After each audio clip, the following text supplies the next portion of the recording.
പിതാവിനും പുത്രനും പരിശുദ്ധ റൂഹായ്ക്കും സ്തുതി. നിങ്ങളെല്ലാവരെയും കർത്താവിന്റെ സാന്നിധ്യത്തിൽ നിന്ന് വന്ദനം ചൊല്ലുന്നു. ഇന്ന് ഇസ്രായേൽ യുദ്ധം നടക്കുന്ന സമയമാണ്.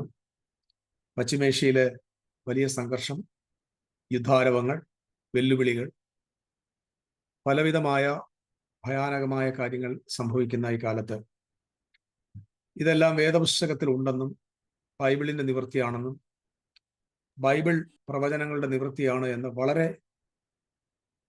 അധികം പ്രഘോഷിക്കപ്പെടുന്ന ഒരു കാലഘട്ടമാണ്. പ്രത്യേകിച്ച് പെന്തിക്കോസ്റ്റൽ ബ്രദറൻ സമൂഹം ആധികാരികമായിട്ട് ഈ വിഷയങ്ങൾ സംസാരിക്കുന്ന ഒരു കാലത്താണ് നമ്മൾ ആയിരിക്കുന്നത്. അപ്പൊ അതിനോടുള്ള ബന്ധത്തിൽ എസെക്കിയേൽ പ്രവചനം 38-39 അധ്യായങ്ങളിൽ ഗോഗ് മഗോഗ് യുദ്ധം എന്നൊരു യുദ്ധത്തെക്കുറിച്ച് സംസാരിക്കുന്നു. വെളിപ്പാട് പുസ്തകം 20-ാം അധ്യായത്തിന്റെ 8-ാമത്തെ വാക്യത്തിലും നമുക്ക് അത് വായിക്കാൻ കഴിയും. ഞാൻ ആ വാക്യം ഒന്ന് വായിച്ച് തുടങ്ങാം. വെളിപ്പാട് പുസ്തകം 20-ാം അധ്യായത്തിന്റെ 8-ാമത്തെ വാക്യം, 7-ാം വാക്യം മുതൽ ഇങ്ങനെയാണ്: 1000 ആണ്ട് കഴിയുമ്പോഴോ സാത്താനെ തടവിൽ നിന്ന് അഴിച്ചുവിടും. അവൻ ഭൂമിയുടെ 4 ദിക്കിലുള്ള ജാതികളായി സംഖ്യയിൽ കടൽപ്പുറത്തെ മണൽ പോലെയുള്ള ഗോഗ് മഗോഗ് എന്നിവരെ യുദ്ധത്തിനായി കൂട്ടിച്ചേർക്കേണ്ടതിന് വശീകരിക്കാൻ പുറപ്പെടും. അവർ ഭൂമിയിൽ പരക്കെ ചെന്ന് വിശുദ്ധന്മാരുടെ പാളയത്തെയും പ്രിയ നഗരത്തെയും വളയും. എന്നാൽ ആകാശത്തും തീ ഇറങ്ങി അവരെ ദഹിപ്പിച്ചു കളയും. അവരെ വഞ്ചിച്ച പിശാചിനെയും മൃഗവും കള്ളപ്രവാചകനും കിടക്കുന്ന ഗന്ധക തീപ്പുകയിലേക്ക് തള്ളിയിടും. അവർ എന്നേക്കും രാപ്പകൽ ദണ്ഡനം സഹിക്കേണ്ടി വരും. സത്യത്തില് ഞാൻ ഈ പ്രവചന വിഷയങ്ങളൊന്നും കൂടുതൽ പഠിക്കാനോ അങ്ങനെ ചിന്തിക്കുന്ന ഒരാളല്ലായിരുന്നു. പക്ഷെ എമർജൻസി ക്രിസ്തുവിന്റെ സഭയ്ക്കകത്ത് ധാരാളം അസത്യങ്ങൾ തന്നെ പറയാം, ജനത്തെ വഞ്ചിക്കുന്നതായ ചിന്തകൾ പോകുന്നത് കൊണ്ട് നമ്മൾ ഇതെന്താണ് എന്ന് ഒന്ന് മനസ്സിലാക്കുക. വെളിപ്പാട് പുസ്തകത്തിൽ നമ്മൾ വായിച്ചത് 1000 ആണ്ടിന് ശേഷം സാത്താനെ അഴിച്ചുവിടുന്നു. അവന് ഭൂമിയിലൊക്കെയും ചുറ്റി ഗോഗ് മഗോഗ് ആ ദേശത്തെ അല്ലെ ആളുകളെ കൂട്ടിക്കൊണ്ട് വിശുദ്ധ നഗരത്തിനും പ്രിയ നഗരത്തിനും എതിരായി യുദ്ധത്തിന് വരുന്നതായി കാണാനായിട്ട് പറ്റും. ഓക്കെ, അപ്പൊ നമ്മള് ഈ എന്താണ് ഗോഗ് മഗോഗ്, ഇത് ഭാവിയിൽ സംഭവിക്കേണ്ടതാണോ? എസെക്കിയേൽ പ്രവാചകൻ 38-39 അധ്യായങ്ങളിൽ പറഞ്ഞിരിക്കുന്ന ഈ യുദ്ധം ഭാവിയിൽ സംഭവിക്കേണ്ട 3-ാം ലോക മഹായുദ്ധമാണോ, അതോ വിശുദ്ധ ബൈബിളിൽ നിവർത്തിക്കപ്പെട്ടതാണോ, ഇത് എവിടെയെങ്കിലും നിവൃത്തിയായതാണോ എന്ന് നമ്മളൊന്ന് പരിശോധിക്കുക. ഇത് ഇച്ചിരി ക്രൂഷ്യലാണ്. കുറച്ചേറെ ഭാഗങ്ങൾ വളരെ ശാന്തമായിട്ട് വിശദീകരിക്കേണ്ടതുണ്ട്. ഞാനിതിനെ ആദ്യമായിട്ട് ആഡം മാഷാക്ക് എന്ന് പറയുന്ന ഒരു നമ്മുടെ പ്രിട്രസ്റ്റ് വ്യൂ പറയുന്ന ഒരാളുണ്ട്. അദ്ദേഹം ഈ ഗോഗ് മഗോഗ് യുദ്ധത്തെക്കുറിച്ചുള്ള 4 പ്രധാനപ്പെട്ട വീക്ഷണങ്ങൾ പറയുന്നുണ്ട്. 4 അപ്രോച്ചസ്. നമ്മൾ ആദ്യം അത് ഒന്ന് നോക്കാൻ പോകും. അതായത് ഈ ഗോഗ് മഗോഗ് യുദ്ധം എന്താണ് എന്നതിനെ കുറിച്ച് 4 പ്രത്യേക വ്യൂസ് ഉണ്ട്, 4 അപ്രോച്ചസ് ഉണ്ട്. അതിലെ 1-ാമത്തെ അപ്രോച്ച് എന്ന് പറയുന്നത്, നിങ്ങൾക്കിത് വേണമെങ്കിൽ നോട്ട് ചെയ്യാം, കുറിച്ചു വെക്കാം, കാരണം വളരെ പ്രയോജനപ്പെടും. കാരണം ജീവിതം നിങ്ങൾ ഈ ലോകം വിട്ട് തീരുന്നത് വരെ നിങ്ങൾക്ക് പ്രയോജനപ്പെടും. 1-ാമത്തെ വ്യൂ എന്ന് പറയുന്നത് എസെക്കിയേൽ പ്രവചനം 38-39 അധ്യായങ്ങൾ, it is fulfilled in Esther. എസ്തറിന്റെ പുസ്തകത്തിൽ ഇത് നിവർത്തിയായി എന്ന് ഒരു വ്യൂ, ഒരു പ്രധാനപ്പെട്ട വീക്ഷണം അതാണ്. അപ്പൊ അടുത്ത ചോദ്യം ചോദിക്കും, എസ്തറിന്റെ പുസ്തകത്തിൽ ഗോഗ് മഗോഗ് യുദ്ധം നിവർത്തിയായി എങ്കിൽ വെളിപ്പാട് പുസ്തകം 20-ാം അധ്യായത്തിൽ മില്ലേനിയം, അതായത് 1000 ആണ്ടിന് ശേഷം സാത്താനെ അഴിച്ചുവിടുമ്പോൾ വീണ്ടും അവൻ ഗോഗ് മഗോഗ് ജനതയെ കൂട്ടിക്കൊണ്ട് യുദ്ധത്തിന് വരുന്നതായി കാണാൻ പറ്റുന്നുണ്ട്. അത് എന്താണെന്ന് ചോദിച്ചാൽ അതിന്റെ ആശയം ഞാൻ ഈ 4 വ്യൂ കഴിഞ്ഞ ശേഷം പറയാം. 1-ാമത്തെ വ്യൂ ഞാൻ പറഞ്ഞു, എസെക്കിയേൽ 38-39 എസ്തറിന്റെ കാലഘട്ടത്തിൽ, അതായത് എസ്തർ മൊർദെഖായി എന്ന് പറയുന്നവരുടെ കാലഘട്ടത്തിൽ നിവർത്തിയായി എന്നതാണ്. രണ്ടാമത്തെ വ്യൂ എന്ന് പറയുന്നത് ഇത് ഏകദേശം BC 400 അല്ല, 2nd സെഞ്ചുറി BC, അതായത് യേശുക്രിസ്തുവിന് 200 വർഷങ്ങൾക്ക് പിറകില് മക്കാബിയ സഹോദരന്മാർ അല്ലെങ്കിൽ അസ്മോനിയൻ രാജവംശത്തിലെ മക്കാബിയ സഹോദരൻ, മക്കാബിയസ് എന്ന് പറയുന്ന ആ വംശം അന്ന് ഗ്രീക്ക് സാമ്രാജ്യം ഭരിച്ചുകൊണ്ടിരുന്നതായ ആന്റിയോക്കസ് എപ്പിഫാനോസ് എന്ന് പറയുന്ന വ്യക്തിയെ കൊല്ലുകയും യെരുശലേം ദേവാലയത്തെ ശുദ്ധീകരിക്കുകയും ചെയ്യുന്നതായി കാണാൻ പറ്റും. അത് ഹനൂക്ക എന്ന പെരുന്നാളായിട്ട് അവർ ആഘോഷിക്കുന്നുണ്ട്. അതായത് യെരുശലേം ദേവാലയത്തെ അവർ ശുദ്ധീകരിച്ചു. കാരണം ആന്റിയോക്കസ് എപ്പിഫാനോസ് യെരുശലേം ദേവാലയത്തിന്റെ അകത്ത് പന്നിയെ കൊണ്ടുവന്ന് യാഗം അർപ്പിച്ചത്. അപ്പൊ പന്നിയെ യാഗം അർപ്പിക്കുമ്പോൾ ഇതില് മറുതലിച്ച ഈ മക്കാബിയ സഹോദരങ്ങൾ അല്ലെങ്കിൽ ആ വംശത്തിൽപ്പെട്ട ഹസ്മോനിയൻ രാജവംശത്തിൽപ്പെട്ട ആളുകൾ ആന്റിയോക്കസ് എപ്പിഫാനോസിനെ കൊല്ലുന്നു, അല്ലെങ്കിൽ ഗ്രീക്ക് സാമ്രാജ്യത്തിന്റെ ആധിപത്യം അവസാനിപ്പിക്കുന്നു. അവിടെ അത് ഫുൾഫിൽ ആയി എന്ന് ചില ആളുകൾ പറയുന്നു. അത് രണ്ടാമത്തെ വ്യൂ ആണ്. മൂന്നാമത്തെ വ്യൂ എന്ന് പറയുന്നത് മേശക്കെ പ്രഭുവേർ, റോഷ് എന്നൊക്കെ വാക്ക് ഇവിടെ നമ്മൾ വായിക്കാൻ പറ്റുന്നുണ്ട്. റോഷ്, മേശക്ക്, തുബാൽ തുടങ്ങിയ പേരുകൾ വരുമ്പോൾ അവിടെ റോഷ് എന്ന പദം വന്നതുകൊണ്ട് അത് ഇന്നത്തെ കാലത്ത് മോഡേൺ റഷ്യയാണെന്നും റഷ്യയും അവരുടെ സഖ്യകക്ഷികളും ഇസ്രായേലിനു നേരെ, ഈ മോഡേൺ വേൾഡിൽ അല്ലെങ്കിൽ മോഡേൺ ഇസ്രായേലിന് നേരെ വരുവാൻ പോകുന്ന, ഇന്ന് ലോകത്ത് നമ്മൾ ഒഴിച്ച് ബാക്കി എല്ലാവരും പ്രസംഗിക്കുന്ന ആ യുദ്ധമാണ്, അല്ലെങ്കിൽ മോഡേൺ വേൾഡിലുള്ള റഷ്യയുടെ നേതൃത്വത്തിലുള്ള യുദ്ധമാണ് ഇതെന്ന് പഠിപ്പിക്കുന്നതാണ് മൂന്നാമത്തെ വ്യൂ എന്ന് പറയുന്നത്. ഇനി നാലാമത്തെ വ്യൂ എന്ന് പറയുന്നത് it is fulfilled in AD 70 because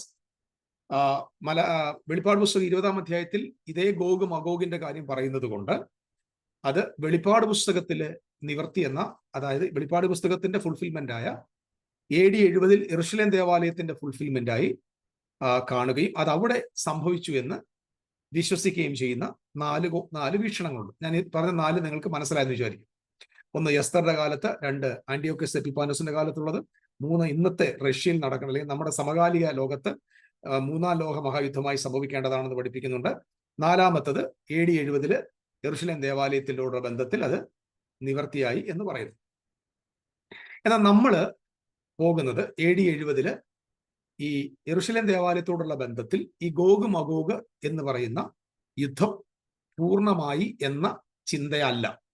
സാധാരണ നമ്മളെല്ലാം AD 70-യുമായി ബന്ധത്തിലാണ് കൊണ്ടുവന്ന് ഫിനിഷ് ചെയ്യുന്നത്. പക്ഷേ ഈ എസെക്കിയേൽ പ്രവചനം 38-39 അധ്യായങ്ങളിൽ പറഞ്ഞിരിക്കുന്ന ഈ യുദ്ധം ഒരിക്കലും വെളിപ്പാട് പുസ്തകത്തിൽ, അതായത് യേശുക്രിസ്തുവിന്റെ എസ്കറ്റോളജി, യേശു പറഞ്ഞതായ അന്ത്യകാലത്തെ സംബന്ധിച്ച യെരുശലേം ദേവാലയത്തിന്റെ നാശത്തോടുള്ള ബന്ധത്തിലും യേശുക്രിസ്തുവിന്റെ ഫറോസിയോടുള്ള ബന്ധത്തിലും ന്യായപ്രമാണ കാലത്തിന്റെ അവസാനത്തോടുള്ള ബന്ധത്തിൽ ആ എസ്കറ്റോളജിയിൽ അവിടെ ഫുൾഫില്ലായി എന്ന് നമ്മൾ വിശ്വസിക്കുന്നില്ല. മറിച്ച് നമ്മൾ ഫോളോ ചെയ്യാൻ പോകുന്ന ബിബ്ലിക്കൽ വ്യൂ എന്ന് പറയുന്നത് എസെക്കിയേൽ 38-39 അധ്യായങ്ങൾ, എസ്തറിന്റെ പുസ്തകത്തിൽ മൊർദെഖായ്, എസ്തർ എന്ന് പറയുന്ന 2 ഭക്തന്മാർ അഹശ്വേരോശ് എന്ന് പറയുന്ന രാജാവിന്റെ സാമ്രാജ്യത്തിൽ, അത് മേത്യ പേർഷ്യ സാമ്രാജ്യമാണ്, ആ സാമ്രാജ്യത്തിന്റെ കീ പൊസിഷനിലെത്തി. നമുക്കറിയാം എസ്തർ അഹശ്വേരോശ് രാജ്ഞിയുടെ പത്നിയായി, മൊർദെഖായും ഉയർന്ന പദവിയിലേക്ക് വന്നു. ഈ 2 വ്യക്തികൾ അവിടെ വാണ സമയത്ത് ഇസ്രായേൽ ജനത്തിന് വിരോധമായി വന്ന ഒരു യുദ്ധമാണ് ഈ ഗോഗ് മഗോഗ് എന്ന്, അല്ലെങ്കിൽ അത് അവിടെയാണ് ഫുൾഫിൽ ആയത് എന്ന് നമ്മൾ വിശ്വസിക്കുന്നു. ദൈവവചനത്തിൽ അത് അങ്ങനെയാണോ എന്ന് പരിശോധിക്കും. നിങ്ങൾക്ക് എല്ലാവർക്കും അറിയാം, നമ്മൾ ഒരിക്കലും ദൈവത്തിന്റെ വചനത്തെ മോഡേൺ വേൾഡിലുള്ള ശാസ്ത്രവുമായിട്ടോ സാമൂഹികമായുള്ള കാര്യങ്ങളുമായിട്ടോ മറ്റ് ഇതര വിഷയങ്ങളുമായിട്ടോ ഒരിക്കലും നമ്മൾ കമ്പയർ ചെയ്ത് പഠിക്കാറില്ല. നമ്മൾ എപ്പോൾ ദൈവവചനം പഠിക്കുമ്പോഴും നിശ്ചയമായിട്ട് നിങ്ങൾക്കറിയാം, അത് ബൈബിൾ കൊണ്ട് തന്നെയാണ് വ്യാഖ്യാനിക്കുന്നത്. നമുക്ക് യേശുക്രിസ്തുവിനെ മടങ്ങിയവരെ പ്രസംഗിക്കാൻ ആന്റി ക്രൈസ്റ്റിനെ പോകണ്ട, ബാർകോഡിലേക്ക് പോകണ്ട, ആർട്ടിഫിഷ്യൽ ഇന്റലിജൻസിലേക്ക് പോകണ്ട, മോഡേൺ വേൾഡിലെ സയന്റിഫിക് റിസർച്ചസിലേക്ക് പോകണ്ട, മനുഷ്യ കണ്ടുപിടുത്തങ്ങളിലേക്ക് പോകണ്ട. കാരണം ബൈബിൾ വ്യാഖ്യാനിക്കേണ്ടത് ബൈബിളിനെ വെച്ചിട്ടാണ്. അതാണ് അനലോജി ഓഫ് ഫെയ്ത്ത് എന്ന് നമ്മൾ പഠിക്കുന്നത്. അതായത് ബൈബിളിലെ വാക്യങ്ങളെ ബൈബിൾ കൊണ്ട് തന്നെ വ്യാഖ്യാനിക്കും. അതാണ് യഥാർത്ഥ മെത്തേഡ്. അതാണ് actually golden rule of biblical interpretation എന്ന് പറയുന്നത്. Interpreting word with the word. അതുകൊണ്ട് കർത്താവ് പറഞ്ഞ ദൈവത്തിന്റെ വചനത്തിൽ ഒന്നിനോടൊന്ന് ചേരാത്തത് ഇല്ല, കോൺട്രഡിക്ഷൻസ് ഇല്ല എന്ന് പറയുന്നത് അതുകൊണ്ടാണ്. അപ്പം അടുത്തൊരു ക്വസ്റ്റ്യൻ വരാൻ ചാൻസ് ഉണ്ട്. ഇത് ശ്രദ്ധയോടെ കേൾക്കണേ. എസ്തറിന്റെ പുസ്തകത്തിൽ മൊർദെഖായിയുടെ കാലത്ത്, എസ്തറിന്റെ കാലഘട്ടത്തിൽ അത് സംഭവിച്ചു എങ്കിൽ പിന്നെ എന്തിനാണ് വെളിപ്പാട് പുസ്തകത്തിൽ അങ്ങനെ ഒരു പദം യെരൂശലേം ദേവാലയത്തിന്റെ നാശത്തോടുള്ള ബന്ധത്തിൽ എന്തുകൊണ്ട് അവിടെ പറഞ്ഞിരിക്കുന്നു? കാരണം നമ്മൾ മുമ്പ് ഈ മില്ലേനിയം പഠിക്കുമ്പോഴും അതുപോലെ തന്നെ ഒരു റിസറക്ഷനെ കുറിച്ചുള്ള മുമ്പ് ഒരു പഠനം നടത്തിയപ്പോഴൊക്കെ ഞാൻ പറഞ്ഞായിരുന്നു, ഈ ന്യൂ ടെസ്റ്റമെന്റിലെ എഴുത്തുകാർ അല്ലെങ്കിൽ ന്യൂ ടെസ്റ്റമെന്റിലെ പ്രവാചകന്മാർ അവര് പുതിയ നിയമത്തിലെ പ്രവചനങ്ങൾ അല്ലെങ്കിൽ ആ അന്ത്യകാലത്തെ കുറിച്ചുള്ള പ്രവചനങ്ങൾ നടത്തുമ്പോൾ അവര് പഴയ നിയമത്തിലെ ഇമേജറി അല്ലെങ്കിൽ പഴയ നിയമത്തിലെ ചിത്രങ്ങൾ, പഴയ നിയമത്തിലെ സംഭവങ്ങളുടെ ആ ചിത്രങ്ങളെ ഇവിടെ കൊണ്ടുവന്ന് കണക്ട് ചെയ്യാറുണ്ട്. അതിന് ഉദാഹരണം പറയാം. നമ്മൾ വെളിപ്പാട് പുസ്തകം നോക്കിക്കഴിഞ്ഞാൽ ഒരിക്കലും വെളിപ്പാട് പുസ്തകത്തിൽ അല്ലെങ്കിൽ അതിപ്പം വെളിപ്പാട് പുസ്തകം ഭാവിയിൽ സംഭവിക്കാൻ പോകുന്നതൊക്കെ പറയുമല്ലോ, എന്നാൽ പോലും ഒരിക്കലും പുതിയ നിയമവുമായിട്ട് ഒരു ബന്ധവുമില്ലാത്ത കുറെ പദങ്ങൾ നമുക്ക് വെളിപ്പാട് പുസ്തകത്തിൽ കാണാൻ പറ്റും. ഒന്ന്, സഭകൾക്ക് ലേഖനം എഴുതുമ്പോൾ പറയുന്നുണ്ട്, ഇസബേൽ എന്ന് പേരുള്ള ഒരു സ്ത്രീയെ നീ സഹിക്കുന്നു, അല്ലെങ്കിൽ ഇസബേൽ എന്നൊരു സ്ത്രീയെ അവിടെ പരാമർശിക്കുന്നതായിട്ട് കാണാൻ പറ്റും. അപ്പൊ ഇസബേൽ എന്ന വ്യക്തി ജീവിച്ചിരുന്നത് ആഹബിന്റെ കാലഘട്ടത്തിലാണ്, ഏലിയാവിന്റെ കാലഘട്ടത്തിലാണ്. പക്ഷെ വെളിപ്പാട് പുസ്തകത്തിൽ അതിനെ ആ പഴയ നിയമത്തിലെ അങ്ങനെയുള്ളൊരു സ്ത്രീയുടെ ആ സ്വഭാവമുള്ള ഒരു സ്ത്രീയെ എവിടെ കൊണ്ടുവന്ന് പരാമർശിക്കുന്നു. അതായത് പഴയ നിയമകാലത്ത് എങ്ങനെയാണോ ഇസബേൽ ദൈവപ്രവാചകന്മാരെ കൊന്നത്, എങ്ങനെയാണോ അവർ ജനത്തെ വഞ്ചിച്ചത്, എങ്ങനെയാണോ അവൾ ദൈവത്തിൽ നിന്ന് ജനത്തെ അകറ്റിയത്, അതേ നേച്ചറോടെ ഇവിടെ പ്രവർത്തിക്കുന്നു എന്ന് കാണിക്കാൻ വേണ്ടി ആ ചിത്രത്തെ എടുത്ത്, ആ ഇമേജറിയെ എടുത്ത് വെളിപ്പാട് പുസ്തകത്തിൽ ഇസബേൽ എന്ന് പറയുന്നുണ്ട്. അതുപോലെ തന്നെ മിസ്രീം എന്ന് നമ്മൾ യെരൂശലേമിനെ നോക്കി പറഞ്ഞത് ആത്മീകമായി മിസ്രീം എന്നും സോദോം ഗോമോറ എന്നും പേരുള്ള നഗരം കർത്താവായ യേശു ക്രിസ്തുവിനെ ക്രൂശിച്ച നഗരമാണ്. അപ്പം ശ്രദ്ധിക്കണേ, പഴയ നിയമത്തിലെ മിസ്രീം എന്ന് പറഞ്ഞാൽ ദൈവത്തിനെ അടിമകളാക്കി വെച്ചിരിക്കുന്ന മിസ്രീം. അപ്പം ഇവിടെ വെളിപ്പാട് പുസ്തകത്തിൽ യെരൂശലേം എന്ന് പറയുന്നത് മക്കളെ അടിമകളാക്കി വെച്ചിരിക്കുന്നു എന്ന് കാണിക്കാൻ വേണ്ടി പഴയ നിയമത്തിലെ മിസ്രീം എന്ന പദം എടുത്ത് വെളിപ്പാട് പുസ്തകത്തിൽ എഴുതിയിരിക്കുന്നു. സോദോം ഗോമോറ എന്ന് പറഞ്ഞാൽ അറിയാമല്ലോ, വഷളത്വം കൊണ്ട് പെരുകുകയും ദൈവശിക്ഷയ്ക്ക് പാത്രീഭൂതരായി മാറുകയും ചെയ്ത സോദോം ഗോമോറ. ആ സോദോം ഗോമോറ എന്ന പദം വെളിപ്പാട് പുസ്തകത്തിൽ വരുമ്പോൾ സോദോം ഗോമോറ അന്ന് പാപത്തിലൊന്നുമല്ല, സോദോം ഗോമോറ നശിച്ചുപോയി. പക്ഷെ അവിടെ നമ്മൾ സോദോം ഗോമോറയുടെ പദങ്ങൾ വെളിപ്പാട് പുസ്തകം 11-ാം അധ്യായത്തിൽ നമുക്ക് വായിക്കാൻ പറ്റും. ഞാൻ പറഞ്ഞ് മനസ്സിലാവുന്നുണ്ടോ? അതായത് ഓൾഡ് ടെസ്റ്റമെന്റിലെ ഓരോ കാര്യങ്ങളുടെ പ്രധാനപ്പെട്ട ഇവന്റുകളുടെ സംഭവങ്ങളെ അതിനോട് ബന്ധപ്പെട്ടത് പുതിയ നിയമത്തിൽ അല്ലെങ്കിൽ വെളിപ്പാട് പുസ്തകവുമായിട്ട് ബന്ധപ്പെടുത്തുമ്പോൾ ആ ഇമേജറി എടുത്ത് ഇവിടെ ഇടുന്നൊരു പ്രയോഗം നമുക്ക് കാണാൻ പറ്റും. പ്രത്യേകിച്ച് വെളിപ്പാട് പുസ്തകത്തെ നമുക്ക് full we can compare book of Revelation with book of Ezekiel പ്രവചനവുമായിട്ട് കമ്പയർ ചെയ്ത് പഠിക്കാൻ ചെയ്യും. കാരണം അവിടുത്തെ അതേ പാറ്റേൺ ആണ് വെളിപ്പാട് പുസ്തകത്തിൽ യോഹന്നാൻ എടുത്തിരിക്കുന്നത്.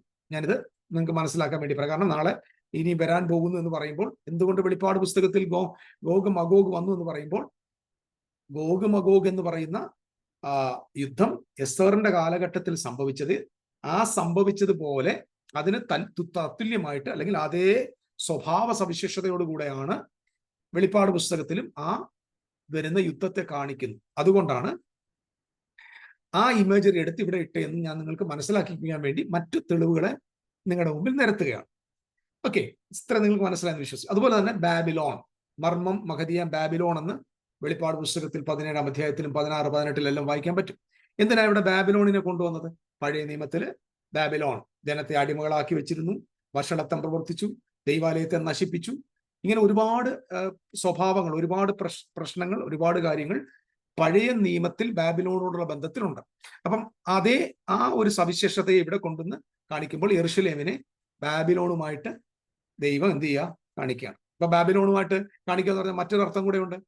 ഉൽപ്പത്തി പുസ്തകത്തിൽ 11-ാം അധ്യായത്തിൽ ബാബേൽ ഗോപുരത്തെ പൊളിച്ചു കളഞ്ഞിട്ട് ജനത്തെ മൊത്തം ചെതറിച്ച് കളഞ്ഞിട്ട് ദൈവത്തിന് വേണ്ടി ഒരു ജനതയെ 12-ാം അധ്യായത്തിൽ വേർതിരിക്കുന്നത് കാണാൻ പറ്റും. സോ അതുപോലെ തന്നെ വെളിപ്പാട് പുസ്തകത്തിൽ ബാബേൽ എന്ന് പറയുന്നത് യെരൂശലേം നഗരമാണെന്നും ആ പ്രവാചകന്മാരുടെയും അപ്പോസ്തലന്മാരുടെയും രക്തം കുടിച്ച ബാബിലോണാണ് ഈ യെരൂശലേം എന്നും അത് മർമ്മം മഗതിയാം ബാബിലോണാണെന്നും വേശ്യമാരുടെ മാതാവാണെന്നും യെരൂശലേമിന് നേരെയുള്ള ദൈവത്തിന്റെ കോപത്തെ കാണിക്കുകയും ഇതിനെ നശിപ്പിച്ച് ജനത്തെ ചിതറിച്ചു കളഞ്ഞ് യഹോവ തനിക്ക് വേണ്ടി ഒരു സ്വന്തം ജനത്തെ, തന്റെ സഭയെ വേർതിരിക്കുവാൻ പോകുന്നു എന്ന ചിത്രം കാണിക്കാൻ വേണ്ടിയാണ് വെളിപ്പാട് പുസ്തകത്തിൽ ബാബിലോൺ എന്ന് പരാമർശിച്ചിരിക്കുന്നത്. 2 തെളിവ് മതി, ഞാൻ 4 തെളിവ് പറഞ്ഞു കഴിഞ്ഞു. ഓക്കെ, അപ്പം വെളിപ്പാട് പുസ്തകത്തിൽ ഗോഗ് മഗോഗ് എന്ന് പറയുന്ന ആ പദം വന്നതിന്റെ അർത്ഥം വെളിപ്പാട് പുസ്തകത്തിൽ ഗോഗ് മഗോഗ് യുദ്ധം നടക്കാൻ പോവല്ല, അല്ലെങ്കിൽ എസെക്കിയേൽ പ്രവചനം 38-39 അധ്യായങ്ങളിൽ പറഞ്ഞിരിക്കുന്ന യുദ്ധം അവിടെയല്ല ഫുൾഫിൽ ആകാൻ പോകുന്നത്. അത് ഭാവിയിൽ എവിടെയോ ഫുൾഫിൽ ആകാൻ പോകുന്നത് ഭാവി ഫ്യൂച്ചറിസ്റ്റ് ആളുകൾ പറയുമ്പോൾ ഇത് നടന്ന സംഭവത്തിന്റെ വെളിപ്പാട് പുസ്തകവുമായി ബന്ധപ്പെടുത്തിയുള്ള ഒരു ഇമേജറി ആണെന്നുള്ള കാര്യം നിങ്ങളെ ഞാൻ ഓർമ്മപ്പെടുത്തി എന്ന് മാത്രം. ഓക്കെ, ഇത്രയും നിങ്ങൾക്ക് ഗ്രഹിക്കാൻ പറ്റിയെന്ന് വിശ്വസിക്കുന്നു. കാരണം ഇത് ഒരു ബേസിക് ആണ്. നമ്മൾ ഇന്നത്തെ പഠനം ഒരു ബേസിക് ആയിരിക്കും, എല്ലാം വിശദീകരിക്കാൻ പറ്റത്തില്ല, വിശദീകരിച്ചാൽ നിങ്ങളുടെ തലയിൽ ഇരിക്കത്തില്ല. അതുകൊണ്ടാണ്. അടുത്തത് ഈ എസെക്കിയേൽ പ്രവചനം 38-39 എന്ന അധ്യായം വരുന്നതിന് മുമ്പ് 36-ാം അധ്യായത്തിൽ പറയുന്നുണ്ട് ദൈവം എന്ത് ചെയ്യാൻ പോവാണ്, അവർക്ക് പുതിയ നിയമം ചെയ്യാൻ പോവുകയാണ്, എൻ്റെ ആത്മാവിനെ പകരാൻ പോവുകയാണ്, എന്നിട്ട് ഞാൻ അവരെ മടക്കി വരുത്താൻ പോവുകയാണ്. 37-ാം അധ്യായത്തിൽ അസ്ഥിത്താഴ്വരയിലേക്ക് ദൈവത്തിന്റെ ജീവൻ പകർന്ന് അതിന്റെ 12-ാമത്തെ വാക്യത്തിൽ പറയുന്നത് എങ്ങനെയാണ്? അതുകൊണ്ട് 37-ാം അധ്യായത്തിന്റെ 12-ാം വാക്യം, അതുകൊണ്ട് നീ പ്രവചിച്ച് അവരോട് പറയേണ്ടത്, യഹോവയാ കർത്താവ് ഇപ്രകാരം അരുളി ചെയ്യുന്നു, എന്റെ ജനമേ, ഞാൻ നിങ്ങളുടെ ശവക്കുഴി തുറന്ന് നിങ്ങളെ ശവക്കുഴിയിൽ നിന്ന് കയറ്റി ഇസ്രായേൽ ദേശത്തേക്ക് കൊണ്ടുപോകും. ജനം അന്ന് ബാബിലോണിലായിരിക്കുന്ന ഈ ജനത്തോട് പറയുകയാണ്. അപ്പോൾ 13-ാം അധ്യായത്തിൽ അവർ പറഞ്ഞു, അങ്ങനെ എന്റെ ജനമേ, ഞാൻ നിങ്ങളുടെ ശവക്കുഴി തുറന്ന് നിങ്ങളുടെ ശവക്കുഴിയിൽ നിന്ന് കയറ്റുമ്പോൾ ഞാൻ യഹോവ എന്ന് നിങ്ങൾ അറിയും. നിങ്ങൾ ജീവിക്കേണ്ടതിന് ഞാൻ എൻ്റെ ആത്മാവിനെ നിങ്ങളിൽ ആക്കും. ഇതേ സംഭവം നമുക്കറിയാം പെന്തക്കോസ്റ്റ് നാളിലും ഫുൾഫിൽ ആയി. പക്ഷെ ഈ എസെക്കിയേൽ പ്രവചിക്കുന്ന സമയത്ത് ഇസ്രായേലിനോടുള്ള ഓഡിയൻസ് റെലവൻസ് ഉണ്ട്. ഇത് പെന്തക്കോസ്തിൽ നടക്കേണ്ടതാണെങ്കിൽ അവിടെ എഴുതി കൊടുക്കേണ്ട ആവശ്യമില്ല. ആ ജനതയോട് പറയുന്നു, ഞാൻ നിങ്ങളെ ശവക്കുഴിയിൽ നിന്ന് മടക്കി വരുത്തുന്നുണ്ട്. ഇത് മറ്റൊന്നുമല്ല, മറിച്ച് ചത്ത് മരിച്ച് ശവക്കല്ലറയിൽ പോയ ആളുകളെ കുറിച്ച് അല്ലെന്ന് നമുക്ക് 11-ാം അധ്യായത്തിൽ പറയാൻ പറ്റും. എന്തുവാ? പിന്നെ അവൻ എന്നോട് അരുളി ചെയ്തത്, മനുഷ്യപുത്ര, ഈ അസ്ഥികൾ ഇസ്രായേൽ ഗ്രഹം ഒക്കെയുമാകുന്നു. ഞങ്ങളുടെ അസ്ഥികൾ ഉണങ്ങി, ഞങ്ങളുടെ പ്രത്യാശയ്ക്ക് ഭംഗം വന്നു, ഞങ്ങൾ തീരെ മുടിഞ്ഞിരിക്കുന്നു എന്ന് അവർ പറയുന്നു. സോ ഇത് ഇസ്രായേൽ ഗ്രഹത്തെ കുറിച്ചാണ്. ദൈവത്തിൽ നിന്ന് അകന്നുപോയി പ്രവാസത്തിലായിരിക്കുന്ന, അടിമത്തത്തിലായിരിക്കുന്ന ഈ ജനതയെ ദൈവം അവരുടെ ശവക്കുഴിയിൽ നിന്ന് മടക്കി വരുത്തും, അവർക്ക് ഉദ്ധാരണം കൊടുക്കും, അവരെ തിരികെ വരുത്തും എന്ന ദൈവിക പ്രമാണമാണ്. ശ്രദ്ധിക്കണേ, ഇവിടെ ഈ ജനത്തെ കൊണ്ടുവന്ന് സ്വദേശത്ത് പാർപ്പിക്കുന്ന കാലം. അപ്പം ജനം സ്വസ്ഥമായിരിക്കുന്നു, ദൈവം അവരെ മടക്കി വരുത്തി അവരുടെ സ്വദേശത്തിൽ സ്വസ്ഥമായിരിക്കുന്ന കാലത്ത് 38-39 കഴിഞ്ഞ ഉടനെ അടുത്ത അധ്യായത്തിൽ പറയുന്നത് ഗോഗ് മഗോഗ് എന്ന് പറയുന്ന ജനം, അതായത് ഇസ്രായേൽ ജനം അവരുടെ ദേശത്ത് നിന്ന് ചെതറിപ്പോയ അവസ്ഥയിൽ നിന്ന് ബാബിലോണിൽ നിന്ന് മടങ്ങി വന്ന് അവരുടെ ദേശത്ത്, അവരുടെ നാട്ടിൽ താമസിക്കുന്ന കാലം. ആ താമസിക്കുന്ന കാലത്ത് നിർഭയമായിരിക്കുന്ന കാലം. ഞാൻ അതൊക്കെ ദൈവം അനുവദിക്കുന്നെങ്കിൽ അങ്ങോട്ട് പോകുന്ന വഴി വിശദീകരിച്ചോളാം. ഇന്ന് ഇസ്രായേൽ നിർഭയമൊന്നും അല്ല ജീവിക്കുന്നത്. ഇസ്രായേല് അവരുടെ സാങ്കേതിക വിദ്യയുടെ പിൻബലത്തിലാണ് ജീവിക്കുന്നത്. അപ്പം നിർഭയമായിരിക്കുന്ന സമയത്താണ് ഗോഗ് മഗോഗ് യുദ്ധം നടക്കേണ്ടത്. അപ്പോൾ തന്നെ നിങ്ങൾക്ക് മനസ്സിലാക്കിക്കോണം, ഇപ്പോഴുള്ള പ്രവചനങ്ങളെല്ലാം മുഴുവൻ റിഫ്യൂട്ട് ചെയ്ത് കളയുക. നമുക്കത് അടുത്ത ക്ലാസ്സുകളിൽ ഓരോന്നായിട്ട് വിശദീകരിക്കും. അപ്പൊ ഇവിടെ മനസ്സിലാക്കേണ്ടത് 38-ാം അധ്യായത്തിലേക്ക് ദൈവം പറഞ്ഞു, ഒരു യുദ്ധം വരാൻ പോകുന്നു, ഗോഗ് മഗോഗ് വരാൻ പോകുന്നു. നിങ്ങൾ സ്വൈര്യമായിരിക്കുന്ന കാലത്ത് ഒരാളെ ദൈവം എന്ത് ചെയ്യാൻ പോകും? കൊണ്ടുവന്ന് നിങ്ങളുടെ പട്ടണത്തിൽ വെച്ച്, നിങ്ങളുടെ പർവ്വതങ്ങളിൽ വെച്ച് അശേഷം നശിപ്പിക്കുവാനായി പോകുന്നു എന്ന് നമുക്ക് ഇവിടെ വായിപ്പാൻ കഴിയും. ഇനി ഇത് മറ്റൊന്നുമല്ല, കർത്താവ് തന്റെ ജനത്തോട് പറയുന്ന കാര്യം ശ്രദ്ധയോടെ കേൾക്കുക. 37-ാം അധ്യായത്തിൽ നിങ്ങളെ ഞാൻ പ്രവാസത്തിൽ നിന്ന് മടക്കി വരുത്തുമ്പോൾ ആ സമയത്ത്, ആ ടൈമില്, അത് കഴിഞ്ഞാൽ ഉടനെ നിങ്ങളൊരു യുദ്ധത്തെ ഫേസ് ചെയ്യും എന്നതാണ്. ഇത് ഒത്തിരി ആളുകൾ ശ്രദ്ധിക്കാതെ പോകുന്ന ഒരു ഏരിയയാണ്. ഒരുപാട് ആളുകൾ ശ്രദ്ധിക്കാതെ പോകുന്ന ഒരു ഏരിയ ആയതുകൊണ്ട് നമുക്ക് കുറച്ചു നേരം അതിനെക്കുറിച്ചൊന്ന് പരിശോധിക്കേണ്ടതുണ്ട്. ഓക്കെ, ഇനി ഈ എസെക്കിയേൽ പ്രവചനം 38 അതിന്റെ 1, 2, 3 വാക്യങ്ങൾ ഞാൻ ആരംഭമായിട്ടൊന്ന് വായിക്കാൻ പോകും. ഞാൻ ആദ്യമായിട്ട് പറയാം, ഞാൻ ഇതുപോലെ പ്രൊഫറ്റിക്കൽ സ്റ്റഡി ചെയ്യുന്ന ആളല്ല. എനിക്കിത് ഇഷ്ടമല്ല. കാരണം മുമ്പ് തന്നെ എനിക്കറിയാം ഇതെല്ലാം ഓൾറെഡി ഫുൾഫിൽഡ് ആണെന്ന് അറിയാമായിരുന്നു. അതുകൊണ്ട് ഇതിനു വേണ്ടി ഇങ്ങനെ പോകേണ്ട ആവശ്യമില്ലാത്തതുകൊണ്ട്, പക്ഷെ ഇന്നത്തെ കാലഘട്ടത്തിൽ വളരെ അത്യാവശ്യമായതുകൊണ്ടാണ് നമ്മൾ ഈ ഒരു അറ്റംപ്റ്റ് ചെയ്യുന്നത്. ഒരു അറ്റംപ്റ്റ് എന്ന് വേണമെങ്കിൽ പറയാം.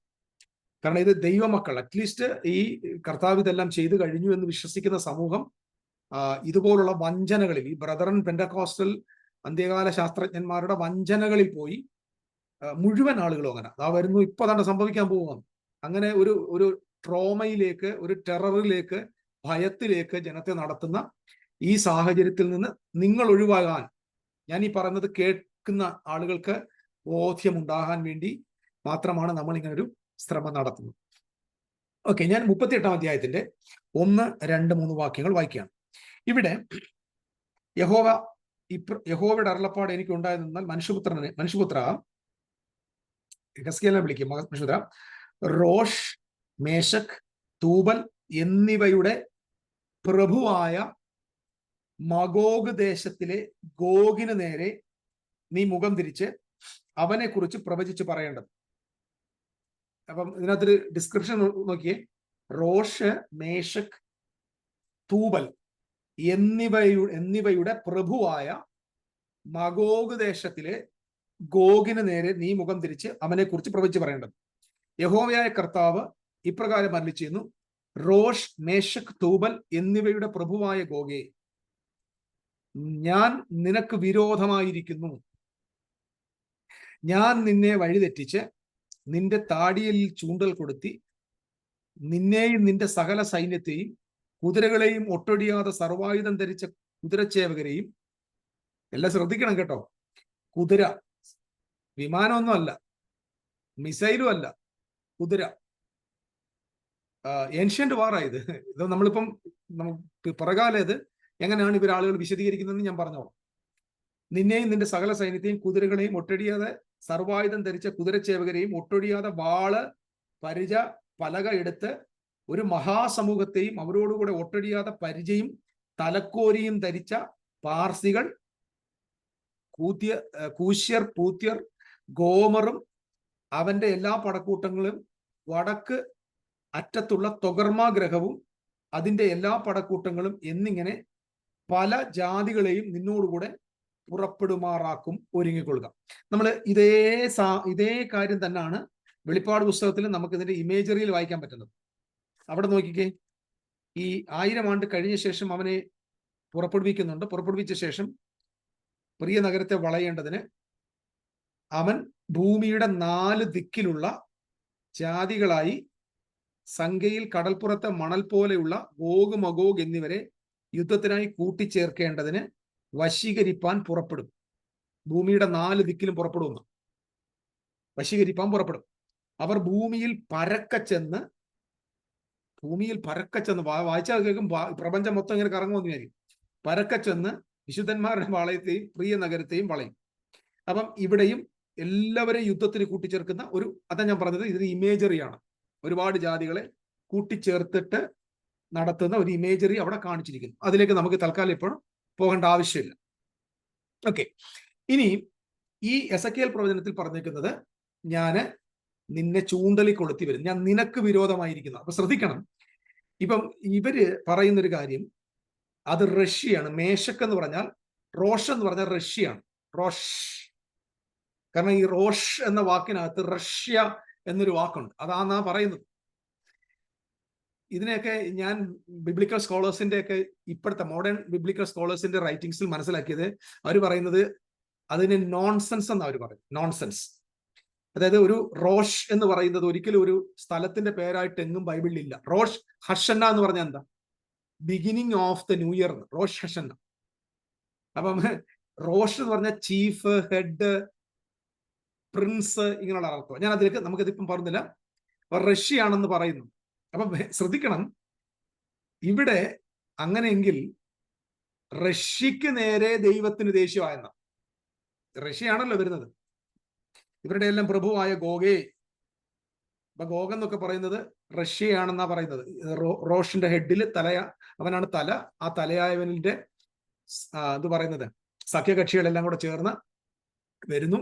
ഇവിടെ കർത്താവ് പറയുകയാണ്, ഞാൻ നിനക്ക് വിരോധമായിരിക്കുന്നു. ദൈവം ആർക്ക് വിരോധമായിട്ടായിരിക്കുന്നത്? ഗോഗിന് വിരോധമായിട്ടിരിക്കുന്നു, ഇസ്രായേലിനല്ല. അപ്പൊ ഗോഗിന് വിരോധം. ഇസ്രായേലിൽ ഇവിടെ യുദ്ധം നടക്കുമ്പോ ദൈവം ആ സമയം നോക്കിയിട്ട് റഷ്യക്ക് നേരെ അങ്ങ് വിരോധമായി റഷ്യക്കാരെ വിളിച്ച് ഇവിടെ കൊണ്ടുവന്നിട്ട് കൊല്ലാൻ തുടങ്ങുന്നു എന്നാണ് ഇവർ പഠിപ്പിക്കുന്നത്. മൂന്നാം ലോക മഹായുദ്ധമുണ്ട്. ഓക്കെ, അവരുടെ എല്ലാ സംഭവങ്ങളെ നമ്മൾ പൊളിച്ച് ദൂരെ എറിയേണ്ടതാണ്. അതിനുവേണ്ടിയാണ് നമ്മൾ സംസാരിക്കുന്നത്. ഓക്കെ, നമുക്കിത് എന്താണെന്ന് നോക്കാം. ഇനി നമ്മൾ എസ്തറിന്റെ പുസ്തകത്തിലേക്ക് പോകണം. എസ്തറിന്റെ പുസ്തകത്തിൽ നമ്മൾ കുറച്ചു നേരം സമയം സ്പെൻഡ് ചെയ്യേണ്ടി വരും. എസ്തറിന്റെ പുസ്തകം ഈ 3-ാം അധ്യായത്തിന്റെ 1-ാം വാക്യം, 3-ാം അധ്യായത്തിന്റെ 1-ാമത്തെ വാക്യത്തിൽ അനന്തരം അഹശ്വേരോശ് രാജാവ് ആഗാഗ്യനായ, ഈ വാക്കൊന്ന് ശ്രദ്ധിച്ചോണേ, ആഗാഗ്യനായ ഹമ്മേദായുടെ മകൻ ഹാമാന് കയറ്റവും ഉന്നത പദവിയും കൊടുത്തു.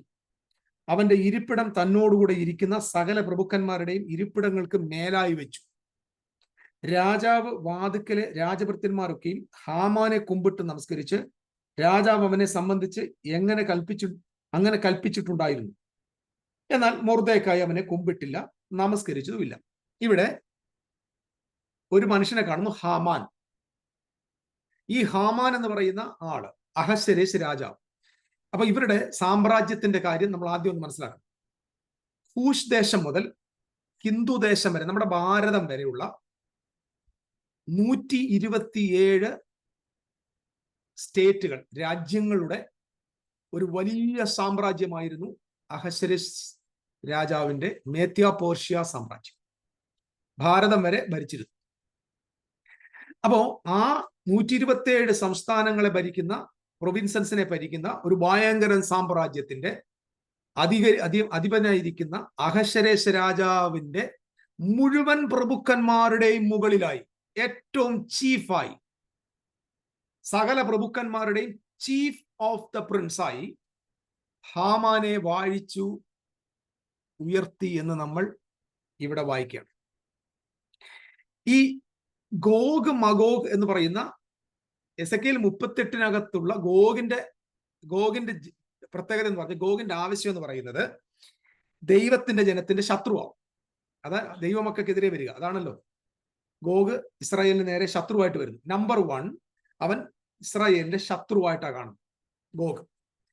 അതുപോലെ ദൈവമക്കൾക്ക് വിരോധമായിട്ട് വരുന്നു. 3, നീ എന്തിനാ വന്നെന്ന് ചോദിക്കുന്നുണ്ട്. നിങ്ങളത് പറ്റുമെങ്കിൽ 38-39 വായിച്ചാൽ, നീ എന്തിനാ വന്നെന്ന് പറയാൻ, കൊള്ളയിടുവാൻ വന്നിരിക്കുന്നു. പൊന്നും വെള്ളിയും നാൽക്കാലികളെയും ഒക്കെ കൊള്ളയിടുവാനായിട്ട്, അവരുടെ നന്മകൾ മൊത്തം കൊള്ളയിടുവാനായിട്ട് വന്നിരിക്കുന്നു എന്നാണ് നമുക്ക് എസെക്കിയേൽ 38 കാണാൻ പറ്റും. ഇവിടെ ഒരു മനുഷ്യനെ കാണുന്നു, അവൻ ആഗാഗ്യനായ ഹാമാൻ 120 സംസ്ഥാനങ്ങളിൽ രാജാവിന്റെ തൊട്ടു താഴെ ചീഫ് ഓഫ് ദ പ്രിൻസ് ആയിട്ടിരിക്കുന്നു. നമ്മൾ എസെക്കിയേൽ 38 നോക്കിക്കേ, റോഷ് മേശക് ഇവിടെ പ്രഭുവായ ഗോഗേ. ഇതൊക്കെ നോക്കി, റോഷ് മേശക് തൂബൽ എന്നിവയുടെ പ്രഭുവായ മാഗോഗ് ദേശത്തിലെ ഗോഗേ എന്നാ വിളിക്കുന്നത്. അപ്പൊ ഇവിടെ ഗോഗ് എന്ന് പറയുന്ന ഒരു പദപ്രയോഗമുണ്ട്.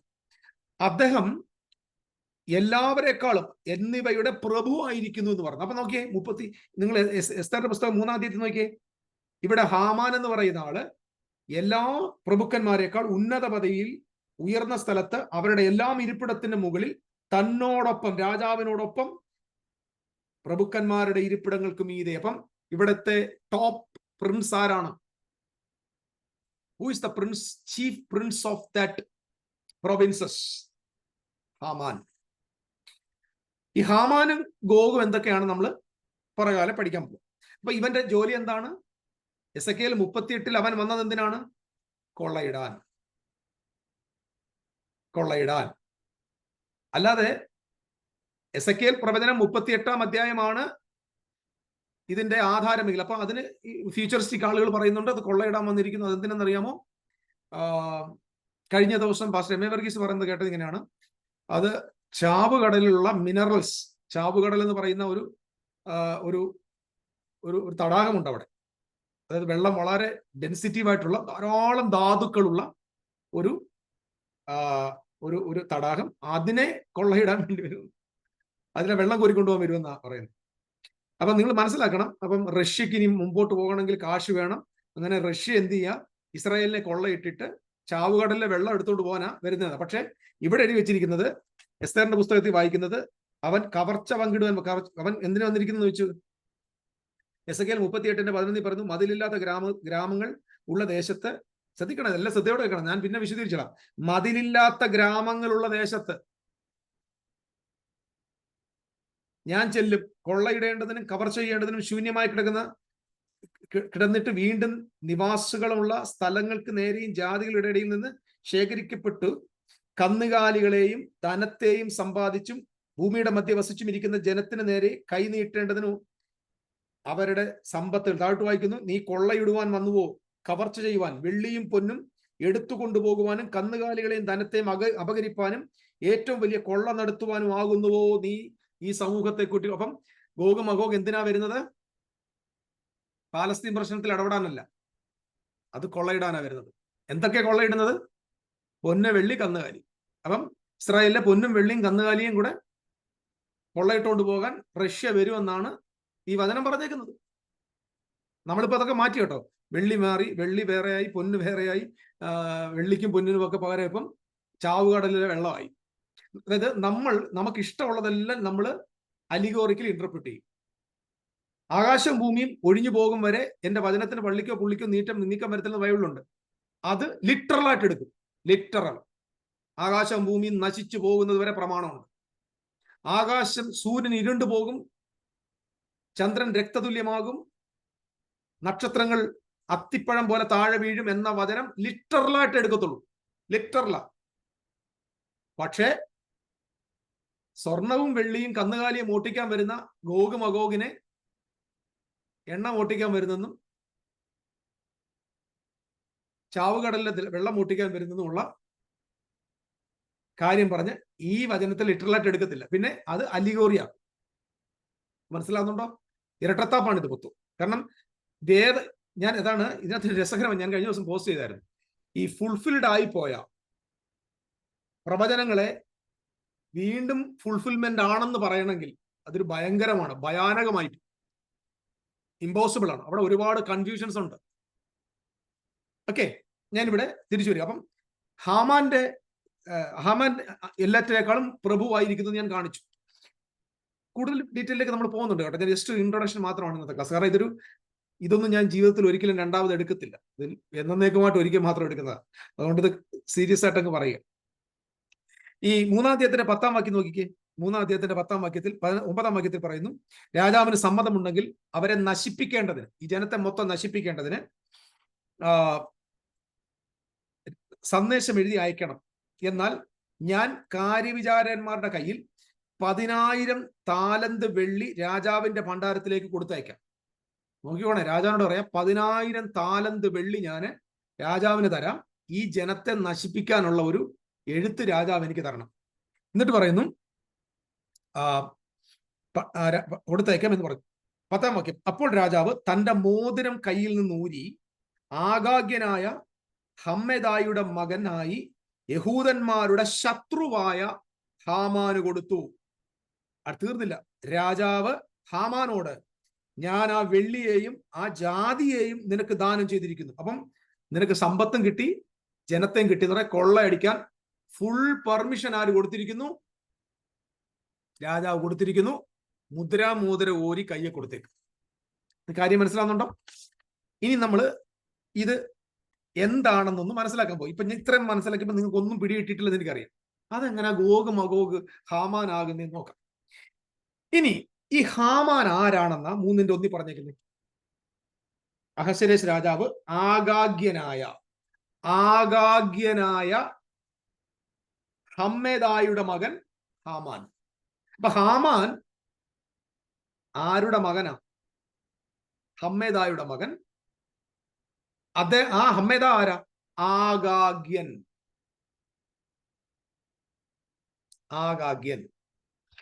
ഇനി ഈ ആഗാഗ്യൻ എന്ന് പറഞ്ഞാൽ who is the ആഗാഗ്യൻ? Please turn your Bible towards 1 Samuel chapter 15. 1 ശമൂവേൽ 15-ാം അധ്യായത്തിലേക്ക് വരണം. അതിന്റെ 2-3 വാക്യങ്ങൾ നമുക്ക് നോക്കാം. ശമൂവേൽ ശൗലിനോട് പറഞ്ഞത്, യഹോവ നിന്നെ എന്റെ ജനമായ ഇസ്രായേലിന് രാജാവായി അഭിഷേകം ചെയ്യുവാൻ എന്നെ നിയോഗിച്ചു. അതുകൊണ്ട് ഇപ്പോൾ യഹോവയുടെ വചനങ്ങളെ കേട്ടുകൊള്ളുക. 2-ാം വാക്യം, സൈന്യങ്ങളുടെ യഹോവ ഇപ്രകാരം അരുളി ചെയ്യുന്നു, ഇസ്രായേൽ മിസ്രയീമിൽ നിന്ന് പുറപ്പെട്ടു വരുമ്പോൾ വഴിയിൽ വെച്ച് അമാലേക്ക് അവരെ ആക്രമിച്ചു. അമാലേക്ക്, ആ പദം മറക്കണ്ട, അമാലേക്ക്. അവരോട് ചെയ്തതിനെ ഞാൻ കുറിച്ചു വെച്ചിരിക്കുന്നു. ആകയാൽ നീ ചെന്ന് അമാലേക്കരെ തോൽപ്പിച്ച് അവർക്കുള്ളതൊക്കെയും നിർമൂലമാക്കി കളകാം. അവരോട് കനിവ് തോന്നരുത്. പുരുഷന്മാരെയും സ്ത്രീകളെയും കുട്ടികളെയും മുല കുടിക്കുന്നവരെയും കാള, ആട്, ഒട്ടകം, കഴുത എന്നിവയെയും സംഹരിച്ചു കളകാം. ആഗാഗ്യൻ. അപ്പൊ ഹാമാൻ ആരാണ്? ആഗാഗ്. ഇനി ഇവിടെ തന്നെ ആഗാഗ് ആരാ നോക്കി.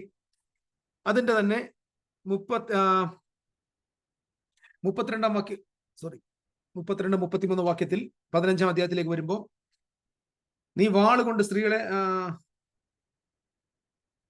നിന്റെ വാളുകൊണ്ട് സ്ത്രീകളെ മക്കളില്ലാത്തവരാക്കിയതുപോലെ, ഇതിന് താഴെ വായിക്കുന്നു പോലെ നിന്റെ അമ്മയെയും സ്ത്രീകളുടെ ഇടയിൽ മക്കളില്ലാത്തവളാകും എന്ന് ശമൂവേൽ പറഞ്ഞു. അടുത്തത്, ഗിൽഗാലിൽ വെച്ച് യഹോവയുടെ സന്നിധിയിൽ ആഗാഗിനെ തുണ്ടം തുണ്ടമായി വെട്ടിക്കളഞ്ഞു. അതായത് നിങ്ങൾ ഈ 15-ാം അധ്യായം മൊത്തം വായിക്കണം. ഇദ്ദേഹം ആരോടാ യുദ്ധം ചെയ്യാൻ പോയെ? അമാലേക്കരോട്. അമാലേക്കരുടെ രാജാവ് ആരായിരുന്നു? ആഗാഗ്. Can you follow me? ആഗാഗ്. അപ്പം ആഗാഗ് എന്ന് പറഞ്ഞ ആരാണ്? അമാല്യക്കനാണ്. അമാല്യക്കൻ. ആ അമാല്യക്കനായ ആഗാഗിനെ തമ്പുരാൻ പറഞ്ഞു, നീ, അതായത് 15-ാം അധ്യായത്തിന്റെ പ്രമേയം ഇങ്ങനെയാണ്, നീ അമാല്യക്കനെ ഫുള്ള് നിർമൂലമാക്കണം. പക്ഷെ ഇവ എന്ത് ചെയ്തു? ആടുകളെയും മാടുകളെയും പിള്ളേരെയും എല്ലാം സ്ത്രീകളെയൊക്കെ വിളിച്ചോണ്ട് പോകും, കൊന്നില്ല. അപ്പൊ പ്രവാചകൻ വന്ന് ചോദിച്ചു, എന്താടാ ഒരു കരച്ചിൽ കേൾക്കുന്നത്? എന്റെ ചെവിയിൽ എത്തുന്ന ഈ ആടുകളുടെ കരച്ചിൽ എന്താന്ന് ചോദിച്ചു. പറയാം, അത് യഹോവയ്ക്ക് യാഗം അർപ്പിക്കാൻ വേണ്ടി ഞാൻ യാഗത്തിൽ ജീവനോടെ കൊണ്ടുവന്നിരിക്കുന്ന പറയും. അപ്പൊ ദൈവം അത് പറഞ്ഞു. ഇത് പറഞ്ഞു കഴിഞ്ഞ ഉടനെ പറഞ്ഞു, നിന്നെ രാജസ്ഥാനത്ത് നിന്ന് എന്ത് ചെയ്തിരിക്കുക? ദൈവം നീക്കം ചെയ്തിരിക്കുക. കാരണം അതുകൊണ്ട് 20-ാം വാക്യത്തിൽ പറഞ്ഞു, ശൗൽ ശമൂവേലിനോട്, ഞാൻ യഹോവയുടെ കൽപ്പന അനുസരിച്ച് യഹോവ എന്നെ അയച്ച വഴിക്ക് പോയി അമാലേക്ക് രാജാവായ ആഗാഗിനെ കൊണ്ടുവന്ന് അമാലേക്കരെ നിർമൂലമാക്കി കളഞ്ഞു. എന്നാൽ ജനം ശപഥാർപ്പിത വസ്തുക്കളിൽ ആകൃഷ്ടനായതുകൊണ്ട്, അതായത് ആഗാഗിനെ കൊന്നു, പക്ഷെ അവരുടെ സമ്പത്ത് എല്ലാം കൂടെ താൻ ഇങ്ങോട്ട് കൊണ്ടു. ആടിനെയും മാടിനെയും ഒട്ടകത്തെ മൊത്തത്തിനെയും തീർത്ത് കളയണം, നിർമൂലമായി അതിനെ അവസാനിപ്പിക്കണം എന്ന് പറഞ്ഞിട്ട്, പക്ഷെ എന്ത് ചെയ്തില്ല? ഒന്നില്ല. അവരെ പൂർണ്ണമായിട്ട് നിഗ്രഹിക്കാനാണ് ശൗലിനോട് കൽപ്പന കൊടുത്തത്. പക്ഷെ ശൗലിനത് ചെയ്യാൻ പറ്റിയില്ല. ഇനി രസകരമായ ഒരു കാര്യമുള്ളത്, നമ്മൾ ഈ പുറപ്പാട് പുസ്തകം 17-ാം അധ്യായത്തിലേക്ക് ഒന്ന് വന്നു. ഞാൻ ഇച്ചിരി പുറകിലോട്ടൊന്ന് പോയിട്ട് പോകാം. പുറപ്പാട് പുസ്തകം 17-ാം അധ്യായത്തിന്റെ 16-ാം വാക്യം. നമ്മുടെ വിശ്വാസത്തിന് ഉറക്കാൻ വേണ്ടി ഞാനിത് പറയുന്നു. 17-ാം അധ്യായത്തിന്റെ 16-ാം വാക്യം നോക്കിയേ. യഹോവയുടെ സിംഹാസനത്താണ് യഹോവയ്ക്ക് അമാലേക്കനോട് തലമുറയായി യുദ്ധമുണ്ടെന്ന് പറഞ്ഞു. നമ്മൾ പറയുന്നു തലമുറ. അപ്പൊ അമാലേക്ക് എന്നൊരു സമൂഹത്തോട് ദൈവം എന്ത് പറഞ്ഞില്ല? ഒരു ദാക്ഷിണ്യമില്ല. കാരണം ദൈവമക്കൾ വന്ന വഴിയിൽ അവരെ ആദ്യം ഉപദ്രവിച്ചു. ഇവിടെ വെച്ചാണ് ഉപദ്രവിക്കുന്നുണ്ട്. റഫീദീമിൽ വെച്ച് അമാലേക്കർ വന്നിട്ട് ഇസ്രായേലിനെ യുദ്ധം ചെയ്യുന്നുണ്ട്. ജോഷുവ പോയി യുദ്ധം ചെയ്യുന്നു. മോശ തന്റെ കയ്യെ വടി ഉയർത്തിപ്പിടിച്ചുകൊണ്ട് പർവ്വതത്തിന്റെ മുകളിൽ കയറി നിൽക്കുന്നു. നമുക്കിത് ചരിത്രം അറിയാം. അവിടെ വെച്ച് ദൈവം പറയുന്നു തലമുറയായിട്ട് എന്തുണ്ട്? ഇവരോട് യുദ്ധമുണ്ട്. ഇനി ശമൂവേലിന്റെ പുസ്തകത്തിൽ 15-ാം അധ്യായത്തിൽ നമ്മൾ വായിക്കുന്നത് അതിനുപയോഗിച്ചത് ആരെയാണ്? അമാലേക്കരെ നിഗ്രഹിക്കാൻ ഉപയോഗിച്ചത് ആരെയാണ്? ശൗലിനെയാണ്. ശൗൽ ഏത് ഗോത്രത്തിൽപ്പെട്ടവനാ? ബെന്യാമീൻ ഗോത്രത്തിൽ. ശൗലിന്റെ അപ്പന്റെ പേരെന്താ? കീഷ് എന്നാണ്. ശൗലിന്റെ പിതാവിന്റെ പേര് കീഷ് എന്നാണ്.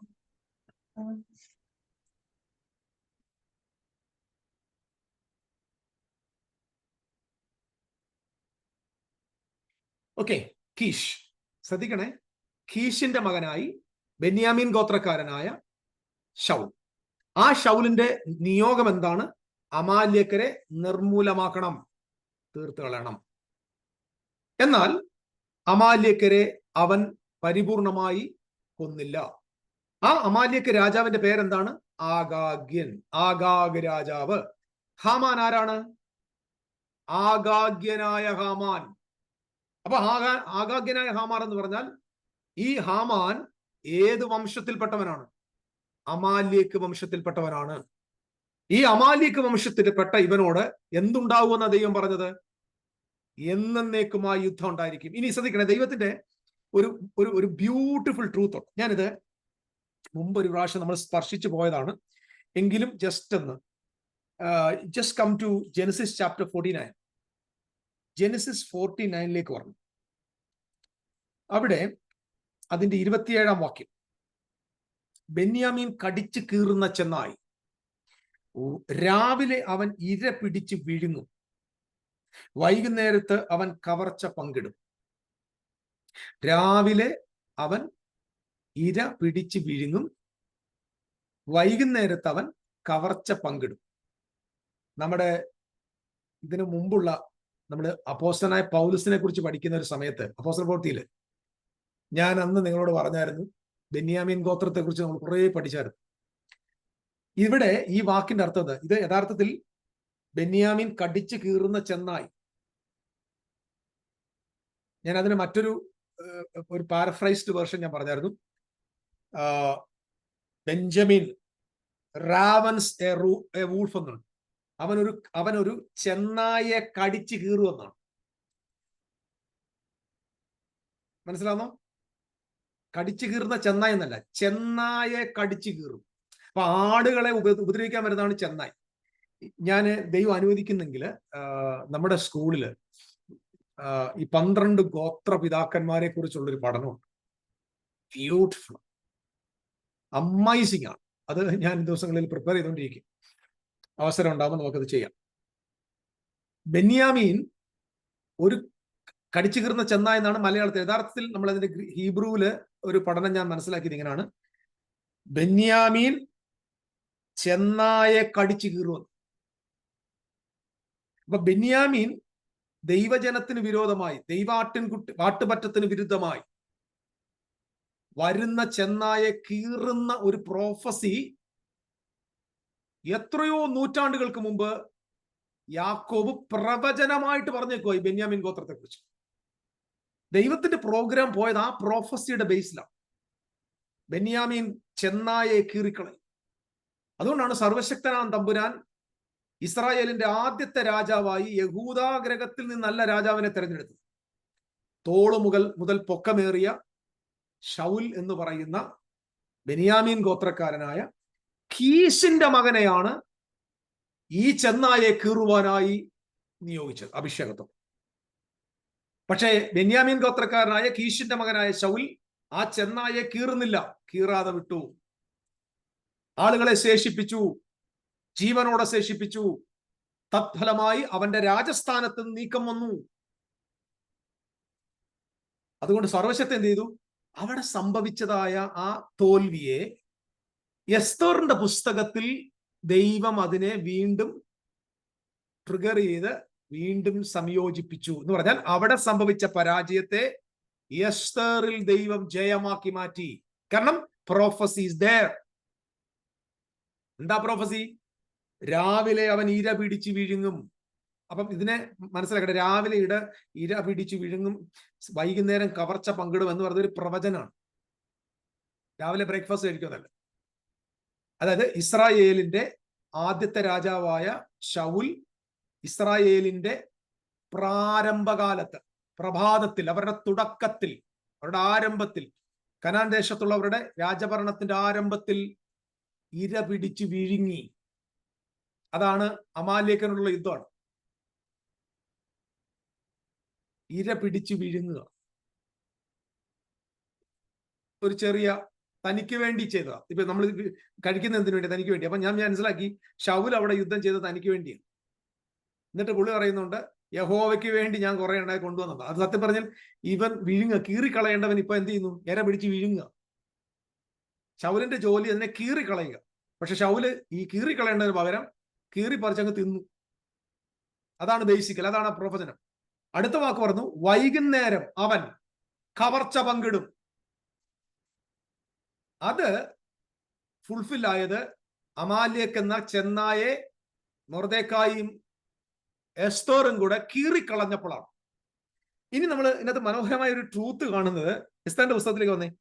അതിന്റെ ഈ 1 ശമൂവേലിന്റെ പുസ്തകം 9-ാം അധ്യായത്തിന്റെ 1-ാം വാക്യം നോക്കി. ഞാനത് വായിച്ചിട്ട് പോകാം. 1 ശമൂവേൽ 9-ാം അധ്യായത്തിന്റെ 1-ാം വാക്യത്തിൽ, ബെന്യാമീൻ ഗോത്രത്തിൽ കീശ് എന്ന പേരുള്ള ഒരു ധനികനുണ്ടായിരുന്നു. അവൻ ബെന്യാമീനായ അഹീഹിന്റെ മകനായ ബഖോറത്തിന്റെ മകനായ സെറോവിന്റെ മകനായ കുറെ മകന്മാരെ പറഞ്ഞിട്ടുണ്ട്. അവന്റെ മകനായിരുന്നു. അവന് ശൗൽ എന്ന പേരുള്ള യൗവനവും കോമളത്തുള്ള ഒരു മകനുണ്ടായിരുന്നു. ഓക്കെ, ബെന്യാമീൻ ഗോത്രത്തിൽ കീശ് എന്ന് പേരുന്ന എന്ന അപ്പന് ശൗൽ എന്ന പേരുള്ള ഒരു മകനുണ്ട്. പക്ഷെ ആ പുള്ളി ഇര പിടിച്ച് വിഴുങ്ങി തുടക്കത്തിൽ. തനിക്ക് വേണ്ടി ചെയ്തെന്നാ അതിന്റെ അർത്ഥം. നിങ്ങളത് നന്നായിട്ട് അതായത് 1 ശമൂവേലിന്റെ പുസ്തകം 15-ാം അധ്യായം പഠിക്കുമ്പോൾ ശൗൽ അമാലേക്കരെ ശേഷിപ്പിച്ചു, അവരുടെ വസ്തുവകൾ അപഹരിച്ചു, ആടുമാടുകളെ കൊന്നില്ല. അതായത് താൻ തനിക്ക് വേണ്ടി അത് വിഴുങ്ങി, താൻ തൻ്റെ മാത്രമാക്കി മാറ്റി. അപ്പൊ ദൈവത്തിന്റെ പരിപാടി തീരത്തില്ല. ദൈവം പറഞ്ഞു, നീ രാവിലെ ഇട പിടിച്ച് വിഴുങ്ങും, പക്ഷെ വൈകുന്നേരം കവർച്ച പങ്കിടും. അത് എങ്ങനെ പോസിബിൾ ആണെന്ന് ചോദിച്ചാൽ, അത് ഫുൾഫിൽ ആയത് ബുക്ക് ഓഫ് എസ്തറിലാണ്. Book of Esther chapter 2 verse 5 നോക്കി. എന്നാൽ നിങ്ങൾ ബൈബിൾ എടുത്ത് നോക്കണേ. എസ്തറിന്റെ പുസ്തകം 2-ാം അധ്യായത്തിന് 5-ാം വാക്യം. എന്നാൽ ശൂഷൻ രാജധാനിയിൽ ബെന്യാമ്യനായ കീശിന്റെ മകനായ ശിമയുടെ മകനായ യായീരിന്റെ മകൻ മൊർദെഖായി എന്ന് പേരുള്ള ഒരു യഹൂദൻ ഉണ്ടായിരുന്നു. എന്തൊരു കോയിൻസൈഡ് ചെയ്ത് നോക്കി. മൊർദെഖായി എന്ന് പറയുന്ന ഒരാളെ ദൈവം എസ്തറിന്റെ മുമ്പിൽ കൊണ്ടുവരുമ്പോൾ അയാളുടെ ഗോത്രം ഏതാണ്? ബെന്യാമീൻ ഗോത്രം. അപ്പന്റെ പേരെന്താണ്? കീശ്. അപ്പൊ രാവിലെ ഇര പിടിച്ചു വിഴുങ്ങിയ ചെന്നാൽ, അല്ലെങ്കിൽ ബെന്യാമീൻ കടിച്ചു കീറേണ്ടത്, അവൻ കടിച്ചു കീറി തനിക്ക് വേണ്ടി തിന്നു വിഴുങ്ങിയെന്ന്. കീറിയില്ല, വിഴുങ്ങി. പക്ഷേ ദൈവം പരാജയപ്പെട്ടില്ല. ദൈവം യാക്കോബ് എന്ന് പറയുന്ന ദൈവമനുഷ്യന്റെ പ്രവചനം എസ്തറിന്റെ പുസ്തകത്തിൽ പൂർണ്ണമാകുകയാണ്. കീശിന്റെ മകനായ ബെന്യാമീൻ ഗോത്രക്കാരനായ മൊർദെഖായി എന്ന് പറയുന്ന ഒരു യഹൂദൻ അവിടെ ഉണ്ടായിരുന്നു. വളരെ ബ്യൂട്ടിഫുൾ ആയി ദൈവത്തിന്റെ പ്രോഗ്രാം തമ്പുരാൻ കൊണ്ടുപോകുന്നത് നിങ്ങൾക്ക് ഇവിടെ കാണാൻ പറ്റും. അവന്റെ റിലേഷനിൽ പെട്ടതാണ് നമ്മുടെ എസ്തർ. ഹദേസെ എന്ന് പറയും. കൊളുന്ത് എന്നാണ് അവളുടെ പേര്. കൊളുന്ത് എന്ന് പറഞ്ഞാൽ നല്ല മണമുള്ള ഒരു ചെടിയാണ്. പക്ഷേ കൊളുന്ത് എന്ന പേര് മാറ്റിയിട്ട് എസ്തർ എന്ന് പറയുന്ന ഒരു പേര്. അതിന്റെ അർത്ഥം ഹദേസെ മീൻസ് ഹിഡൻ, രഹസ്യമായി തങ്ങളുടെ ഐഡന്റിറ്റി മൊത്തം അങ്ങ് മറച്ചു. മൊർദെഖായി എന്ന വാക്കിന്റെ അർത്ഥം മർദൂഖായി എന്ന് പറഞ്ഞാൽ ഹാമാൻ ഒക്കെ സേവിക്കുന്ന ഒരു ദൈവത്തിന്റെ പേര്. പേർഷ്യയിലൊക്കെ ഉണ്ടായിരുന്ന ഒരു ദൈവത്തിന്റെ പേരാ മർദൂഖ്.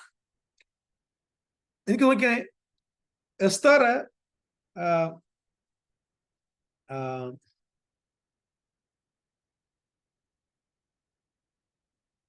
ഹദേസ എന്ന അവിടെ പേര്. ഞാൻ പറഞ്ഞു ഹദേസ എന്ന പേര്. അവള് പേര് മാറ്റി എസ്തർ എന്നാക്കി. അദ്ദേഹത്തിന്റെ പേര് മൊർദെഖായി. മൊർദെഖായി എന്ന് പറയുമ്പോൾ എന്താണ്? മർദൂഖിനെ വണങ്ങുന്നവൻ, അല്ലെങ്കിൽ മർദൂഖ് എന്ന ദൈവന്റെ പേരോട് ചേർത്ത പേരുള്ളവൻ. അദ്ദേഹം ഹാമാനെ വണങ്ങിയില്ല. കാരണം എന്താ അറിയുമോ? ആ പേരിനകത്ത് വണങ്ങേണ്ട ആവശ്യമില്ല. പിടികിട്ടിയാ ഞാൻ പറയുന്നത്?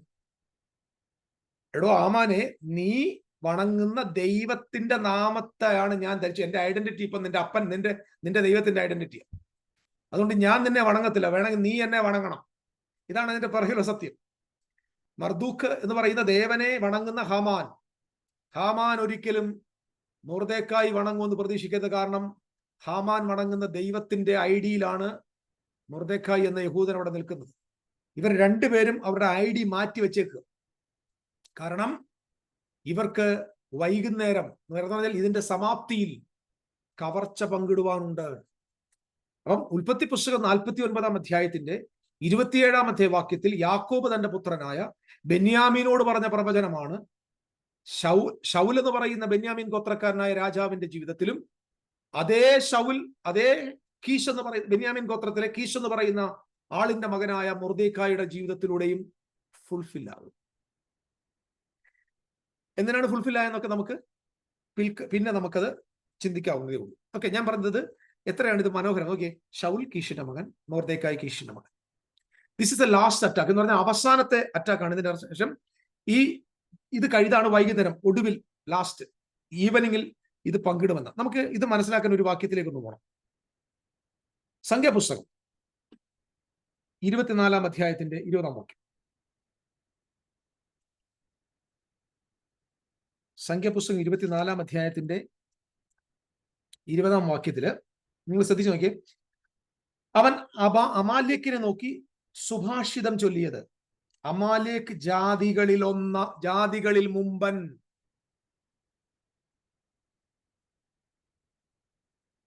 അവൻ ആരാണ്?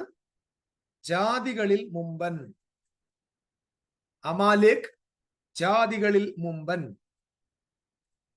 അവന്റെ അവസാനമോ നാശമത്രേ. അപ്പം അമാലേക്ക് പ്രവചനം എന്താ? ഇവനാണ് എല്ലാവരുടെയും പ്രഭു. ഇവന്റെ ഉൽപ്പത്തി എന്താ നമ്മൾ മനസ്സിലാക്കി. ഇവന്റെ ഉൽപ്പത്തി മനസ്സിലാക്കാൻ നമ്മൾ പോകേണ്ടത് നേരെ ഉൽപ്പത്തി പുസ്തകത്തിലേക്ക്. അതായത് ഇവിടെ സംഖ്യാപുസ്തകം 24 അധ്യായത്തിന്റെ 20 വാക്യത്തിൽ പറഞ്ഞിരിക്കുന്നത് അമാലേക്കിനെ കുറിച്ച് സുഭാഷിതം പറയുന്നത് എന്തുവാണ്? നീ ജാതികളിൽ മുമ്പനാണ്, എല്ലാ ജാതികളിലും നീയാണ് നമ്പർ 1. എസെക്കേലിന്റെ പ്രവചനം 38 അധ്യായത്തിലും ഗോഗ്, ഈ ആഗാഗും ഗോഗും തമ്മിൽ എന്താന്ന് ഞാൻ ഇപ്പം പറയാം. പ്രഭുവായ ഗോഗ് എന്നാ, പ്രഭു, എല്ലാവരെക്കാൾ ചീഫ് പ്രിൻസ് എന്നാ. ചീഫ് പ്രിൻസ് ആണ് ഗോഗ്. ഇവിടെ Amalek is the chief among the Gentiles Nations. പക്ഷെ നിന്റെ അവസാനം എന്തായി പോകുന്ന? നിന്റെ അവസാനമോ നാശമത്രേ.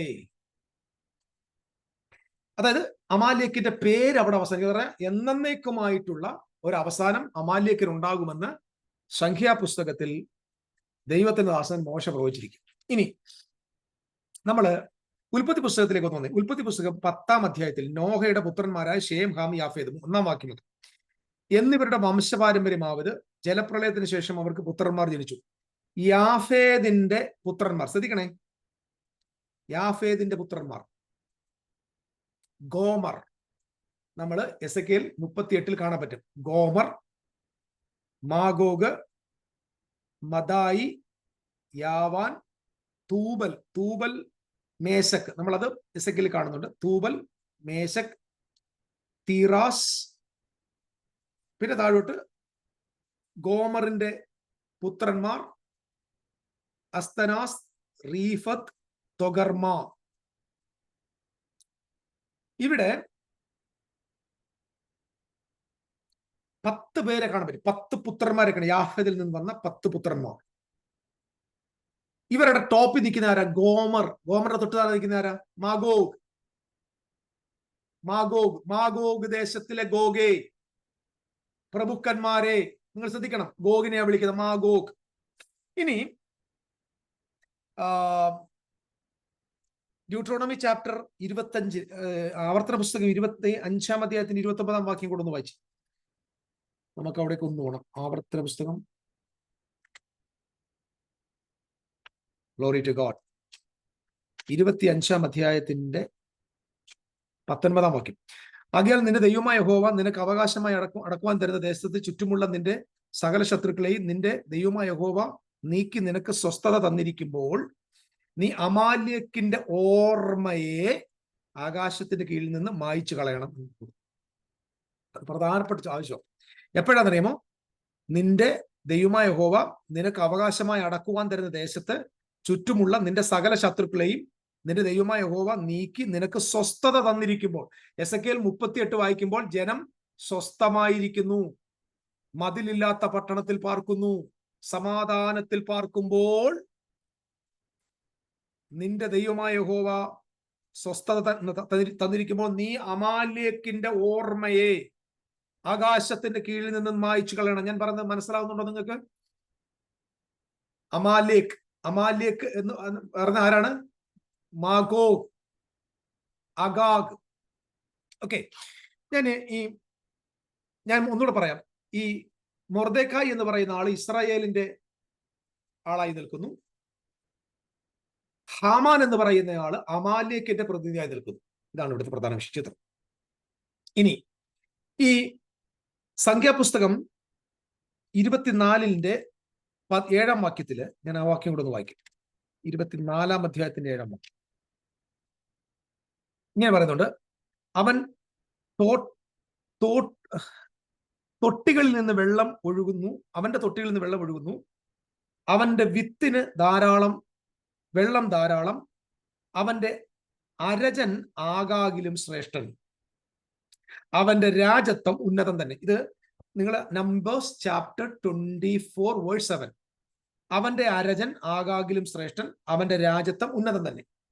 ഇത് നമ്മൾ ഹീബ്രു ബൈബിളിന്റെ ട്രാൻസ്ലേഷനിൽ നോക്കുമ്പോൾ ആഗാഗ് എന്നാണ് കൊടുത്തിരിക്കുന്നത്. നമ്മള് when you go to the LXS എന്ന് പറഞ്ഞു കഴിഞ്ഞാൽ സെപ്റ്റുജന്റ്, ഓൾഡ് ടെസ്റ്റമെന്റിന്റെ ഗ്രീക്ക് പരിഭാഷ, അതിന്റെ 24-ാം അധ്യായത്തിന്റെ 7-ാം വാക്യം ഞാൻ വായിക്കാം. അതായത് ഈ ആഗാഗ് ഇവിടെ കൊടുത്തിരിക്കുന്നത് ആഗാഗിലും ശ്രേഷ്ഠൻ. ഈ ആഗാഗ് ആരാണ്? അമാലിക രാജാവ്. മറക്കരുത്, ഞാൻ ഈ പറഞ്ഞു വരുന്നത് കൺഫ്യൂഷൻ ആവരുത്. ആഗാവ് എന്ന് പറഞ്ഞാൽ അമാലിക രാജാവാണ് ആഗാഗ്. ഹാമാൻ ആരാണ്? ആഗാഗ്യനാണ്. അപ്പൊ ഈ ആഗാഗ്യൻ എന്ന പദം ഇവിടെ കൊടുത്തിരിക്കുമ്പോൾ അതിനെ ഗ്രീക്ക് പരിഭാഷ വന്നപ്പോൾ എങ്ങനെയാണ് കൊടുത്തിരിക്കുന്നത് ഞാൻ വായിക്കാം. അത് ബ്രണ്ടൻ ഇംഗ്ലീഷ് സെപ്റ്റുജന്റ് എന്റെ കയ്യിലുണ്ട്, ഞാനത് വായിക്കാം. There shall come a man out of his seed, and he shall rule over many nations, and the kingdom of God shall be exalted. അവന്റെ അരജൻ, രാജാവ്, ആഗാഗിലും ശ്രേഷ്ഠൻ എഴുതിയേക്കാം. ഇവിടെ പറഞ്ഞിരിക്കുന്നു ആ ആഗാഗ് എന്ന് പറഞ്ഞതിന് LXS-ൽ, അതായത് അതിന്റെ ഗ്രീക്ക് ഭാഷ വന്നപ്പോൾ കൊടുത്തിരിക്കുന്നത് ഗോഗൈറ്റ്, അതായത് ആഗാഗൈറ്റ് ഈസ് ഈക്വൽ ടു ഗോഗൈറ്റ. അതായത് മേശക്കിന്റെയും തൂബലിന്റെയും പ്രഭുവായ ഗോഗേ എന്ന് എസെക്കിയേൽ 38 വിളിക്കുമ്പോൾ ആ ഗോഗാണ് അഗാഗൈറ്റ് ഈസ് ഈക്വൽ ടു ഗോഗൈറ്റ് എന്നാണ്. അതിന്റെ തെളിവ് ഞാൻ പറഞ്ഞത് നമ്പേഴ്സ് 24:7 അവന്റെ അരജൻ ആഗാഗിലും ശ്രേഷ്ഠൻ എന്നാണ് ഹീബ്രുവില്. എന്നാൽ അത് ഗ്രീക്ക് ഭാഷയിലേക്ക് വരുമ്പോൾ ആ ആഗാഗൈറ്റ്സിനെ എന്തായിട്ട് പറയുന്നത്?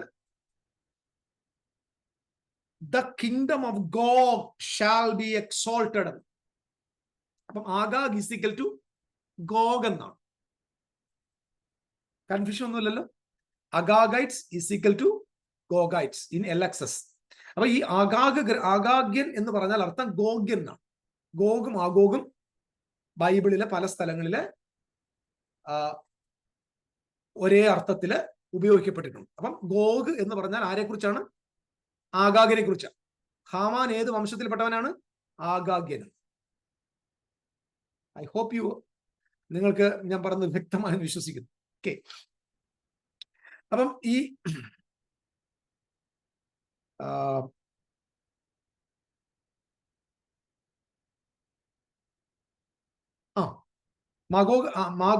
ആഗാഗ് എന്ന് പറയുന്നത് ഗോഗാണ്.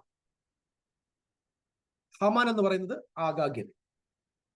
ഇസ്രായേലിന് നേരെ വരുന്ന ആരാണ്? ഗോഗാണ്. ദാറ്റ് മീൻസ് ആഗാഗ്യൻ അവര്. Praise Lord. Agagite is coming. Gogite is equal to Agagite. അതിനർത്ഥം ഗോഗ് വരുന്നു എന്ന് പറഞ്ഞാൽ അഗോഗ് വരുന്ന. സോ എസ്തറിന്റെ പുസ്തകത്തിൽ ആഗാഗ്യനാണ് ഹാമാൻ.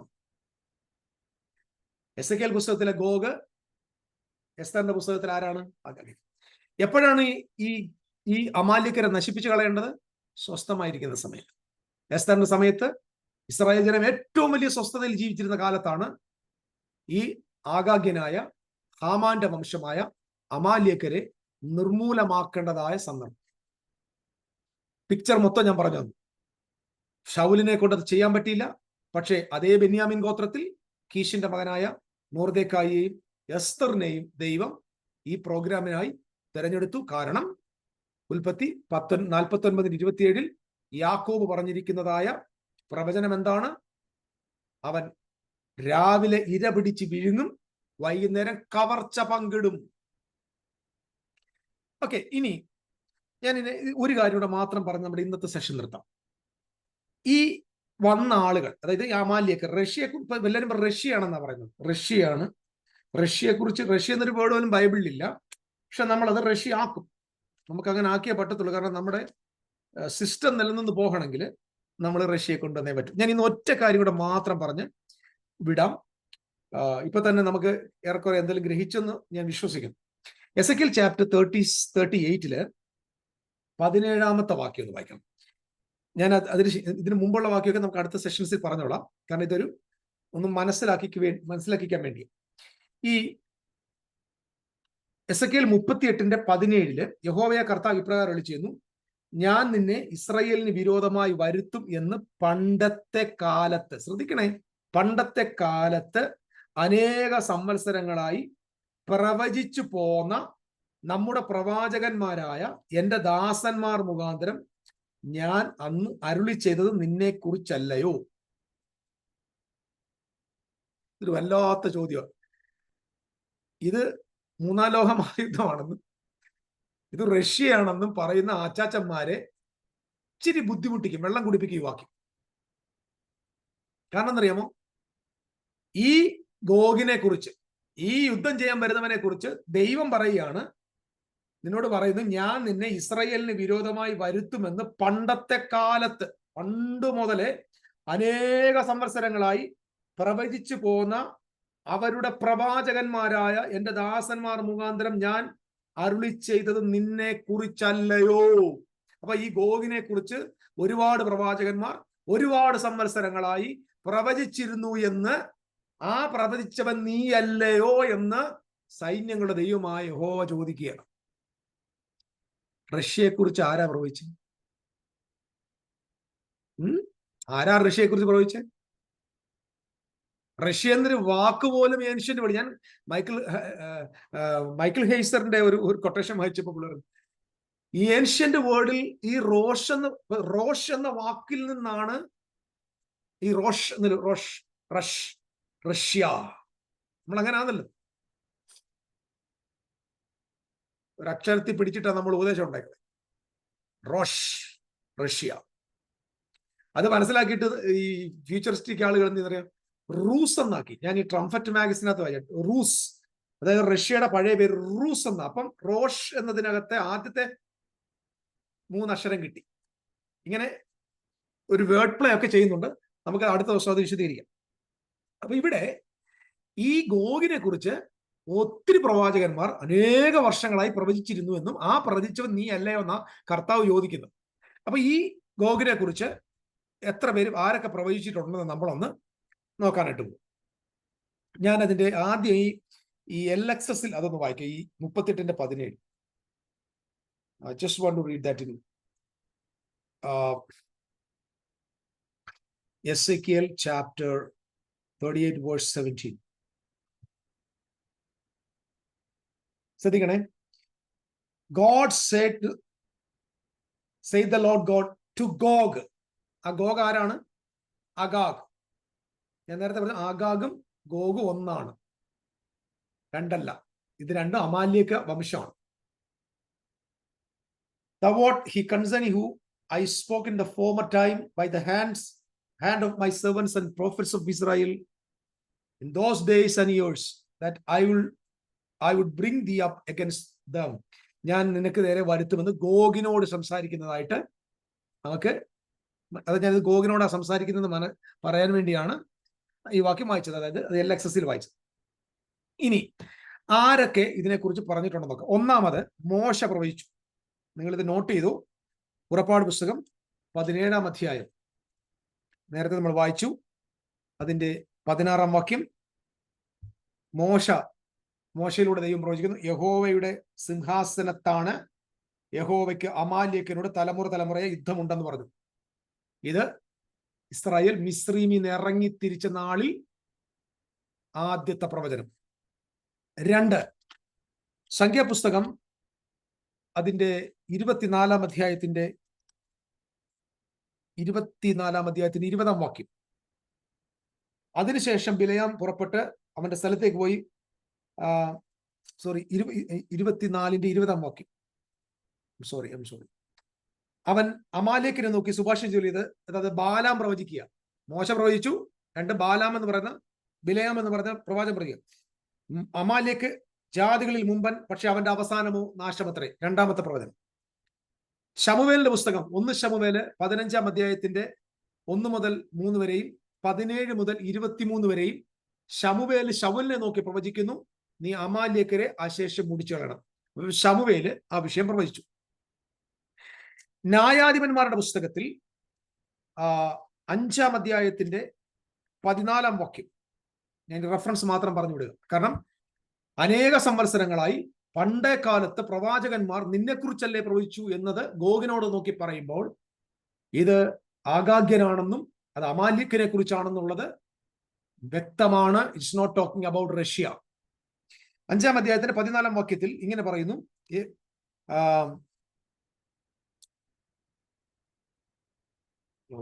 വാക്യം തെറ്റിപ്പോയി.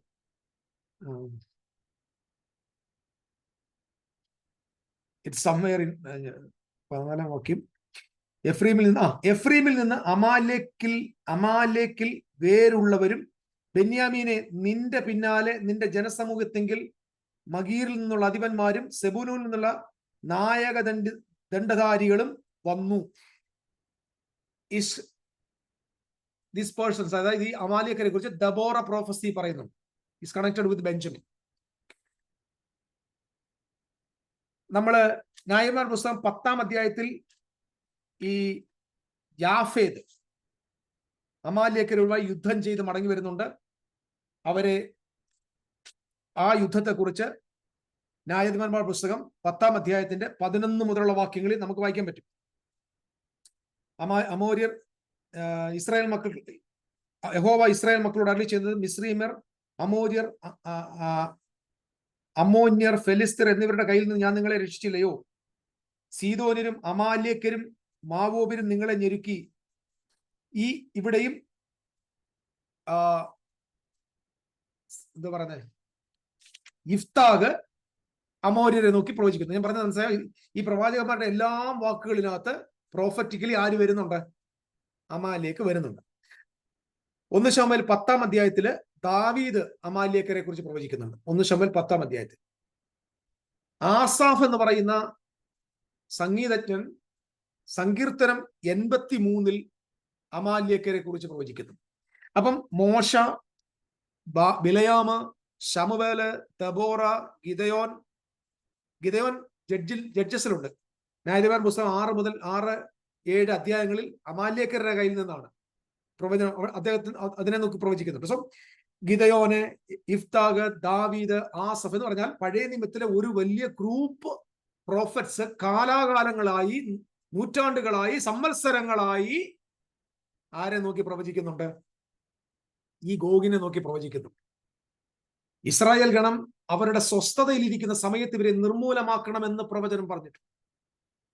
അപ്പൊ ഞാൻ പറഞ്ഞു വരുന്നതിന്റെ സാരം, ഈ ഗോഗ് മഗോഗ് യുദ്ധം എന്ന് പറയുന്ന എസെക്കിയേൽ 38-39 അധ്യായത്തിൽ പറഞ്ഞിരിക്കുന്ന ഗോഗ് ഇന്ന് നമ്മൾ കാണുന്ന റഷ്യയോ ഇറാനോ തുർക്കിയോ തൊഗർമ ഗ്രഹം എന്നൊക്കെ പറഞ്ഞ തുർക്കിയാണ്.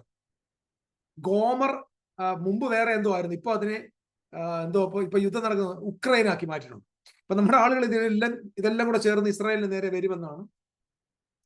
ഉക്രൈനും റഷ്യയും കൂടെ ചേർന്ന് ഇസ്രായേലിന് നേരെ വരും, അങ്ങനെയൊക്കെയാണ് പഠിപ്പിക്കുന്നത്. അപ്പൊ ഞാൻ പറഞ്ഞ് മനസ്സിലാക്കുക, ബൈബിളിനെ ആനുകാലിക സംഭവങ്ങൾ വെച്ചല്ല വ്യാഖ്യാനിക്കേണ്ടത്, ബൈബിളിനെ ബൈബിൾ വെച്ച് വ്യാഖ്യാനിക്കും. ഞാൻ പറഞ്ഞു വന്നത് എസെക്കിയേൽ 38:17 പ്രവാചകന്മാർ പറഞ്ഞവൻ നീ തന്നെയല്ലയോ എന്ന് ദൈവം ചോദിക്കുന്ന ഈ ആൾ, തലമുറ തലമുറയായി ഈ ജനതയോട് യുദ്ധമുണ്ട് എന്ന് പ്രഖ്യാപിച്ച ദൈവം വൈകുന്നേരത്ത് ഇതിനെ കവർച്ച പങ്കിടും എന്ന് പറഞ്ഞ ദൈവം അമാല്യക്ക് എല്ലാവരുടെ പ്രഭുവാണെങ്കിലും അവന്റെ അവസാനം നാശം എന്ന് പ്രവചിച്ച പ്രവചനം ഇതെല്ലാം കൂടെ ചേർന്ന് വിരൽ ചൂണ്ടുന്നത് മറ്റൊന്നിലേക്കുമല്ല, ആഗാഖ്യനായ ഹാമാനിലേക്ക്, അമാലേക്കിലേക്ക്. It's not talking about Russia, it's talking about Amalek. Okay, ഇത്രയും നിങ്ങളുടെ മനസ്സിൽ ഇപ്പൊ ഞാൻ മനസ്സിലാക്കിയ ശ്രദ്ധിക്കണം. ഹാമാൻ എന്ന് പറഞ്ഞാൽ ആരാണ്? അഗാഗൈറ്റ്. അഗാഗൈറ്റ് എന്ന് പറഞ്ഞാൽ ആരാണ്? ഗോഗൈറ്റ്, ഗോഗാണ്. ഗോഗ് ആരാണ്? അമാലേക്ക്. അമാലേക്ക് ആരാണ്? അമാലേക്ക് നിന്ന് മാഗോഗിൽ നിന്നും. മാഗോഗ് ആരാണ്? ഇഫ്താഗിന്റെ മകനാണ്. ഇത്ര പിടിയിട്ട് ഞാൻ നിങ്ങൾ പറഞ്ഞത്. അപ്പൊ ഇഫ്താഗിന്റെ മകനായ മാഗോഗിൽ നിന്ന് അമാലേക്ക് വന്നു. അമാലേക്കിൽ നിന്നാണ് ഈ ഗോഗ്. ഗോഗാണ് അഗോഗൈറ്റ്. അഗോഗൈറ്റ് തന്നെയാണ് ഹാമാൻ. സോ ഈ വംശാവലി, ഈ ഒരു ഹിസ്റ്ററി നിങ്ങളുടെ മനസ്സിലാക്കണം. സത്യത്തിൽ ഞാൻ ഇന്ന് നിങ്ങളോട് സംസാരിച്ചത് മനസ്സിന് സമാധാനമായിട്ട് ജീവിക്കും. ക്രിസ്തീയ വിശ്വാസികൾ സത്യത്തിൽ അനാവശ്യമായ അസത്യങ്ങളിൽ ജീവിക്കുന്ന കാലഘട്ടമായിരുന്നു. ദൈവജനം സ്വസ്ഥതയിൽ ജീവിക്കണം, സമാധാനത്തിൽ ജീവിക്കണം. ഇത് ഒരു ജസ്റ്റ് ഇൻട്രോയാണ്. ബാക്കിയുള്ള ഭാഗങ്ങൾ, കൂടുതൽ വിശേഷങ്ങൾ, വിശദീകരണങ്ങൾ നമ്മൾ ദൈവം അനുവദിക്കുന്നെങ്കിൽ അടുത്ത ക്ലാസ്സിൽ പറയുന്നുണ്ട്. എസെക്കിയേൽ 38-ാം അധ്യായത്തിൽ ഒരു വാക്യം കൂടെ ജസ്റ്റ് വായിച്ച് ഇന്ന് ഞാൻ ഈ സെഷൻ നിർത്താം. ബാക്കി നമുക്ക് അടുത്ത ദിവസം തന്നെ ചിന്തിക്കാം. എസെക്കിയേൽ 38 അതിന്റെ 2-ാം വാക്യത്തിൽ ചീഫ് പ്രിൻസ് ഓഫ് മേശക്, ഇവിടെ പറഞ്ഞിരിക്കുന്നത് യഹോവയായ കർത്താവ് ഇപ്രകാരം വിളിച്ചിരുന്നു: റോഷ്, മേശക്, തൂബാൽ എന്നിവയുടെ പ്രഭുവായ ഗോഗേ. അവിടെ അപ്രഭു എന്താണ്, റോഷ് എന്താണ് എന്ന വിഷയങ്ങൾ ദൈവം അനുവദിക്കുന്നെങ്കിൽ നമുക്ക് നെക്സ്റ്റ് സെഷനിൽ വിശദീകരിക്കാം. കർത്താവ് നിങ്ങളെ അനുഗ്രഹിക്കട്ടെ. ഇത് നിങ്ങൾ ശ്രദ്ധിക്കുക. വീണ്ടും എസ്തേറിന്റെ പുസ്തകം ഒന്ന് വായിക്കുക. ബാക്കിയുള്ള റെവലേഷൻസ് നമുക്ക് അടുത്ത ദിവസം ചിന്തിക്കാം. കർത്താവ് എല്ലാവരെയും അനുഗ്രഹിക്കട്ടെ. Thank you.